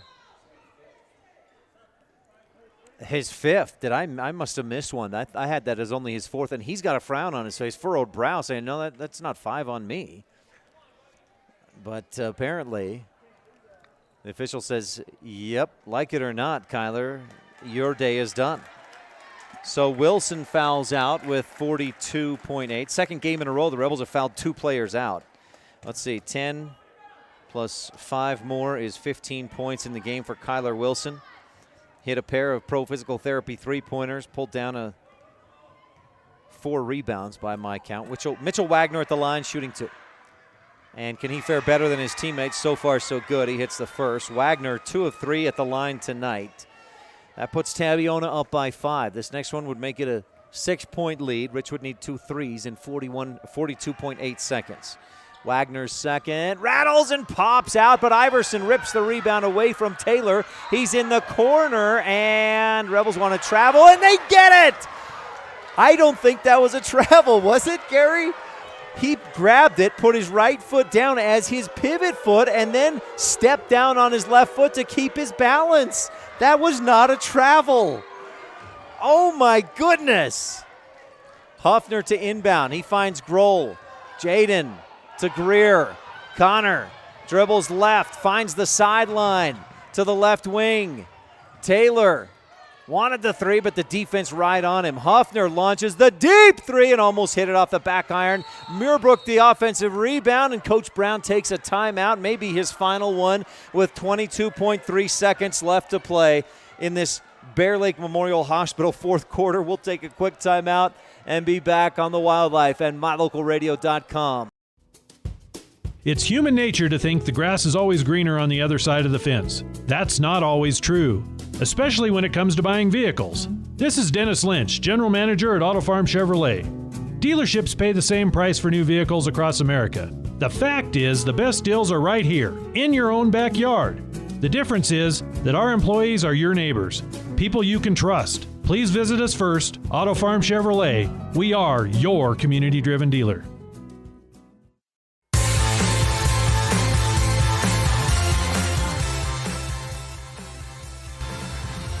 What an effort from both of these teams tonight coming down the stretch. Rebels trail 41-36. Rich has the basketball. Over on the other side of the UNM Mountains, ICS trails, last I knew, ICS trailed Manila at the end of the end of the 3rd quarter. And we're at the end of the 4th quarter, 22.3 seconds left. You've got Connor Greer, Logan Muirbrook. Riley Taylor's hit a 3 this year. Truman Huffner, a good shooter. Rebels leading 3-point shooter. Kyler Wilson on the bench with 5 fouls. So you're looking for probably Connor or Logan is my guess. maybe Truman as a third option. Truman to inbound on the Crawford Trough and Randolph inbound play. Up top to Greer. Connor dribbles to his left, pulls up, arm was hit, he missed short, and Huffner fouls Rhodes as he pulled in the Tabiona rebound. 17 seconds left to go. The way that came out so short, maybe it was deflected or tipped, partially blocked. Greer, his reaction tells me that that's probably the case. Huffner's first personal foul. Rebel, I don't know, we're like 20 now. As Landon Rhodes goes to the line and shoots 2. Hits the first, makes it a 6-point Tabiona lead. And that comeback attempt, not looking as good. Rhodes hits the second one, 7-point game. That may have just done it. Truman up the right wing. Huffner, got to get off a shot quick. Greer dribbles to his left, follows a screen by Muirbrook. Looking for a drive, ball poked away. Grohl comes up with it to Huffner, long 3, off the window, no. Offensive board, Greer puts it in, and the buzzer sounds, ball game. Tabiona wins 43-38. A 5-point contest, valiant effort by the Rebels, but just a few too many turnovers in the second and third quarters. Rich finishes with 20 turnovers. Oof. And loses 43-38. We'll tell you more about it. Post-game show coming up. We'll talk with Randy Trujillo on our Rebel Sports update about the Rebel wrestling team. We've also got the Jimmy John's Freaky Fast recap and much more. Again, a final 43-38 Tabiona with the win on the Wildlife and mylocalradio.com. This presentation of Rich High School Athletics on mylocalradio.com is brought to you by these Rebel Sports Boosters, LSR Refrigerated, and the Walletines in Garden City. Darren, Tricia, and the entire Walletine clan wish the Rebels good luck. And by Cat Answer Technical Services, proudly supporting the Rich Rebels. The staff at Cat Answer Technical Services wish the Rebels good luck on the field, on the court, in the classroom, and in life. The best live coverage of local sports, weather, local news, and radio classifieds. Plus job listings, fun giveaways, and more. It's all on mylocalradio.com. Watch live as your high school teams clash with their biggest rivals. Listen to the latest from your team's coaches, catch up on local and regional news, and get accurate weather conditions and forecasts. Visit mylocalradio.com, like us on Facebook, and stream it all now.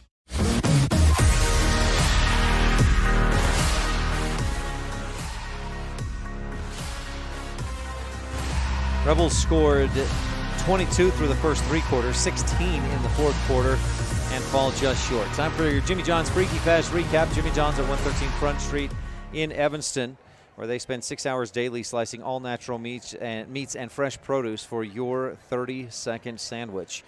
Rebel girls tonight with a dominant win over Tabiona. Rich jumped out to a 15-7 lead and never looked back. Allie Wallentine hit a 3 to put Rich up 5-2 early, and Rich led the rest of the way. Wallentine finished with 10. Stacy had 13, and Taylor McKee pitched in with 11 points in a 55-28 victory for the Rebel girls, who improved to 12-2 overall this season.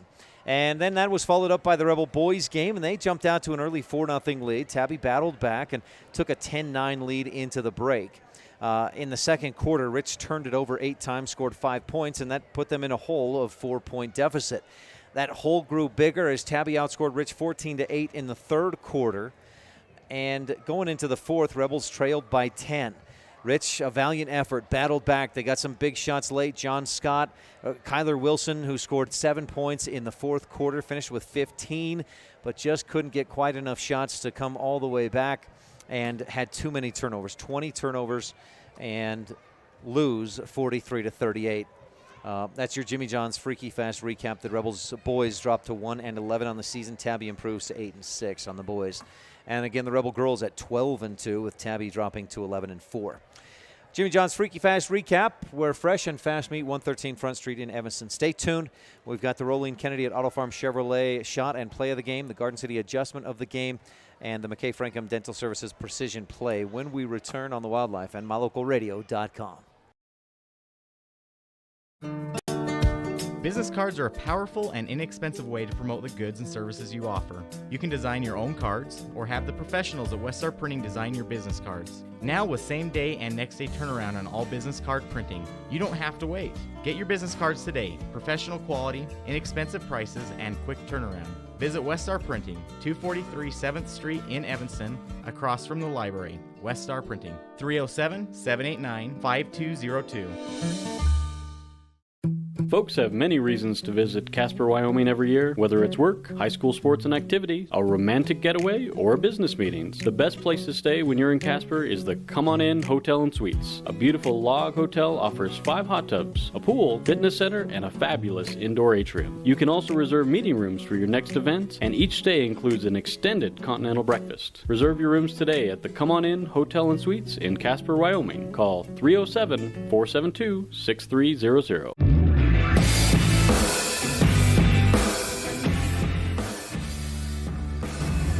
There have been some defensive battles over the years here at Tabiona. Remember a couple of 3 or 4 years ago, the Rebels looked like were a very good team. Came in here to Tabiona and only won 40-28. The Rebels were scoring like 55 or 60 points a game that season. Only scored 40 at Tabiona, and that's sometimes how it goes, and certainly was the case tonight. Rebels were held to 22 points through the first 3 quarters. Had a big fourth, 16 points, but too little too late. 2 Rebels fouled out, John Scott and Kyler Wilson, both in the final minute of the fourth quarter. 43-38, the final on the Station on Main scoreboard. Time for the Rolene Kennedy at Auto Farm Chevrolet shot and play of the game.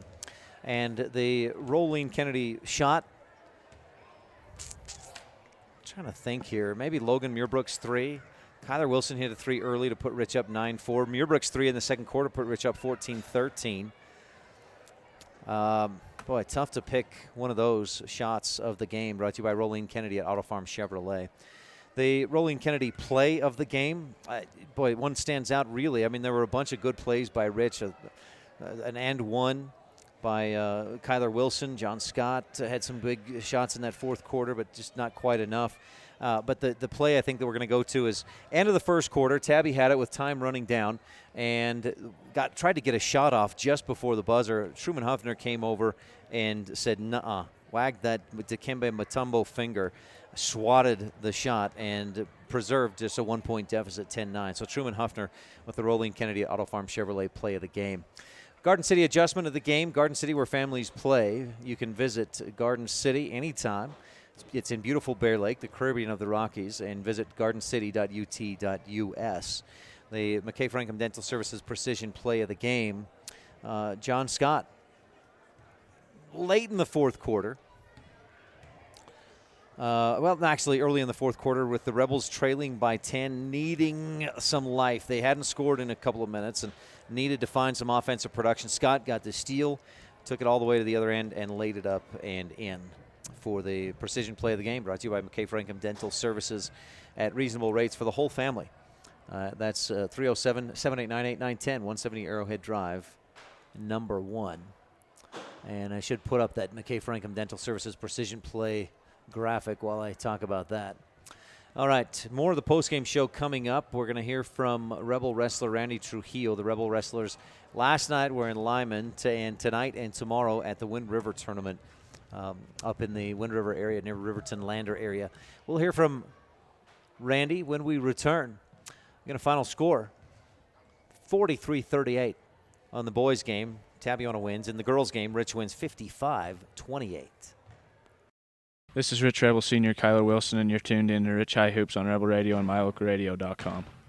You rely on your vehicle every day. Make sure your ride gets the best service, repairs, and maintenance possible. Stacy's Repair in Woodruff provides the highest quality, the latest technology, and the newest equipment to give your vehicle the absolute best auto care available. Family owned and operated since 1992, your friends at Stacy's Repair promise to always deliver value and outstanding, honest, and knowledgeable service, regardless of repair size or difficulty. Stacy's Repair, the ones who truly care. super kids deserve super care. Experience the difference with board-certified pediatricians Alan Brown, MD, and Bird Gilmartin, MD, at Uinta Medical Group. Whether it's tracking your child's overall health at Well Child Checks or helping your little ones feel better when they're sick, Dr. Brown and Dr. Gilmartin are here to help your child grow, learn, and thrive. Schedule an appointment with Dr. Brown or Dr. Gilmartin by calling 307-789-WELL 9355 or visit evanstonanytime.com.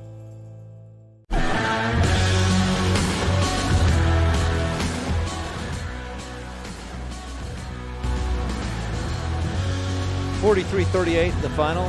Tabiona wins over Rich. Rebels drop to 1-11 on the season, and things certainly get tougher tomorrow, hosting the ICS Lions for the boys team.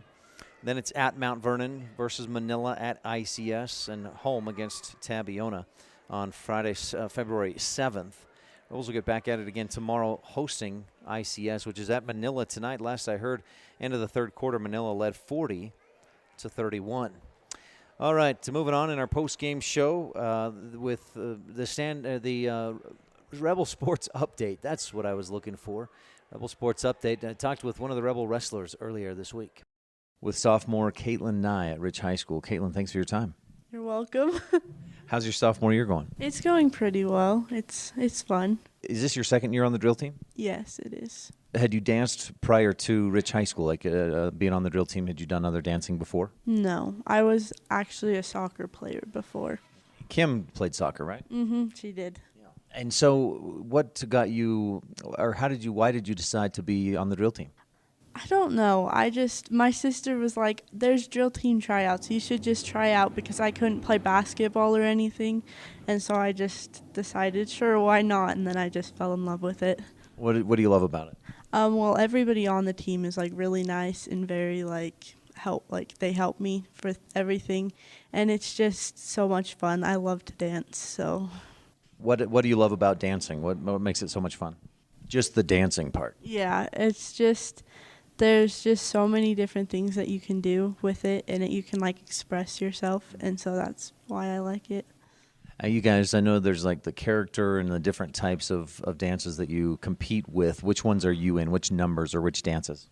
I'm in the military and the character dance. You have a favorite between those two? Probably the character. Because? We're like 80s waitresses, and so it's just a lot funner than military. Military is real strict and rigid, right? Yes, it is. And you guys have a competition coming up, right? Isn't this weekend the regional competition? Yes, it is. And then states 2 weeks after that. And do you guys feel like you're ready as a team for region competition? Yes, I do. I feel like we're really good, so we can help. You've been to a few more competitions this year than in the past. Yes, I believe so. Has that made a big difference, do you feel like, at least for comparing this year and last year? I actually couldn't do competition dances last year because of just the doctors wouldn't let me. But it has, I don't know, I feel like it has been a lot different because, first reason is just that there's a lot less girls. And so it's like easier in some ways but harder in others. And so it's just different. At competitions, to have more girls, does that increase like the degree of difficulty to get formations, and do you get more points, or is there anything like that based on having more or fewer members of the team? I don't know, honestly, but I feel like from all of our competitions that we've been at, just because the more girls that are on the team, the less they can't really see all the mistakes than with the less girls. They can see all the mistakes with the less amount of team. So with fewer of you, you have to be better. Each individual has to be more precise, because one mistake and it's going to be seen more easily. Yeah. Caitlin, are you ready for the region competition this weekend? I feel like I am, but yeah. And you guys work a lot on the faces and expressive faces toward the crowd. Is that something you guys do a lot this year? Yes, we do. Is that hard to work into learning the numbers and then having fun with it, with the facial expressions? Yeah, because we all have to do the same facial expression, so we have to remember everything. It's quite hard. Anything else we should touch on about the drill team and this weekend's competition? I don't think so, no. good luck to you, to the team this week. Thank you. Caitlin Nye, a sophomore at Rich High School, member of the drill team. Thanks so much for your time. Again, good luck to you, the team at the regional competition this weekend, and good luck the rest of your sophomore year. Thank you. Well, my mistake. I thought I had it set up to play the interview with Randy Trujillo, and I didn't. So we'll hear from Randy tomorrow night. We got to hear an extra time from Caitlin Nye. The Rebel drill team tonight was at the region drill competition at North Summit High School in Colville. So we hope the things went well for the Rebel girls drill team. One more quick break. We'll take a look ahead at the rest of the weekend and into next week when we return on the Wildlife and MyLocalRadio.com. Two of the things you work hardest for in life are your family and your money. Taking care of the money you earn is an important part of taking care of your family. Gary Tusher, CPA of Montpelier, Idaho, is a rancher who's also provided professional tax preparation and financial services for more than 30 years. When it comes to taxes and your money, make sure it's handled the best way possible. Call me today, 208-847-2601. We take your fun very seriously. That's why we put so much emphasis on training and experience with our mechanics at Cash Honda Yamaha.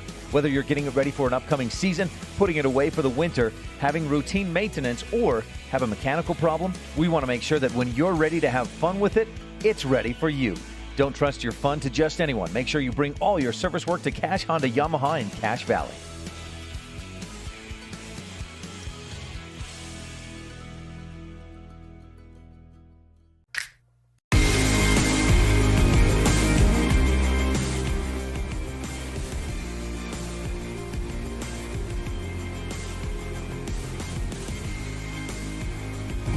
Back on the post-game show. I thank Gary McKee helping out tonight, running the camera for both girls and boys varsity games. The Rebel girls won 55-28. The boys lose a close one, 43-38. If anybody tuned in interested at Manila, the Mustangs beat Tabiona beat ICS. It was Manila over ICS 62-50.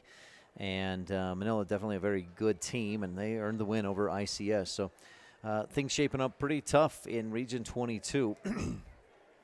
And looking ahead at the rest of this weekend, Rebel girls and boys basketball teams in action tomorrow, hosting the ICS Lions. Quite frankly, the girls should win pretty easily. The boys have a tough one on their hands, a very good ICS team. And JV at 2 o'clock. Varsity girls start at 3:30. Varsity boys at 5. Our pregame coverage begins at 2:50 tomorrow afternoon from Rich High School if you can't make it out to the gym to support the Rebels and cheer on Rich High School basketball. Also tomorrow, the Rich Middle School boys basketball team, the Royals, compete at EMS and DMS. That's there in Evanston, the A-team only, and games begin at 8 a.m. And the Rebel wrestling team continues the Wind River tournament tomorrow. Looking ahead real quickly to next week for Rich High School students and parents, parent-teacher conferences Tuesday and Wednesday. On Thursday, the Rebel wrestlers get back at it with a duel at Cokeville. The Rebel boys basketball team continues region play at Mount Vernon. Friday, the Rebel wrestlers at the Aberdeen tournament. That's Friday and Saturday. And the Rebel girls and boys host Manila Friday night.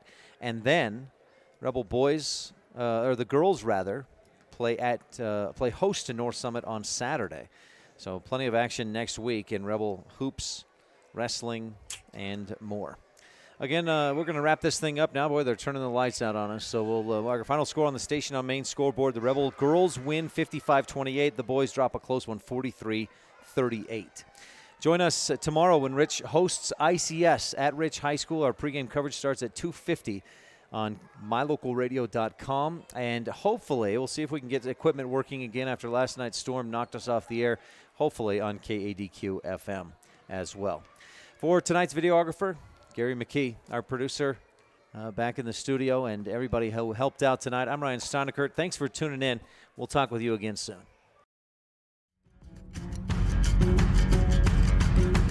You've been tuned in to Rich High School basketball on Rebel Radio, KADQ-FM 98.3, with live video online at mylocalradio.com. Today's broadcast has been brought to you by these Rebel supporting businesses and individuals.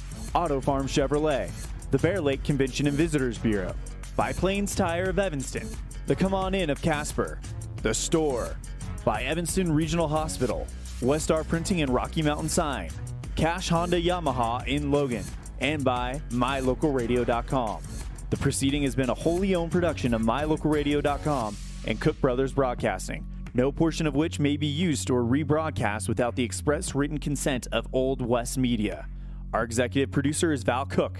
We thank our office manager, Kayleen Anderson, and our sales manager, Julie Burley, along with Evanston's Elin Olive, the Bridger Valley's Jake Hibbard, and our production assistants, Preston Bush, AJ Lamb, and Alyssa McDaniel. Biggest thanks of all to our sponsors and to you for tuning in. We invite you to visit mylocalradio.com for archived games and past interviews with Rebel players and coaches. And like mylocalradio.com on Facebook to stay up to date with the game broadcasts. Thank you for joining us on this presentation of Rich Rebel Basketball on KADQ-FM 98.3 and online at mylocalradio.com. Until next time. Yeah!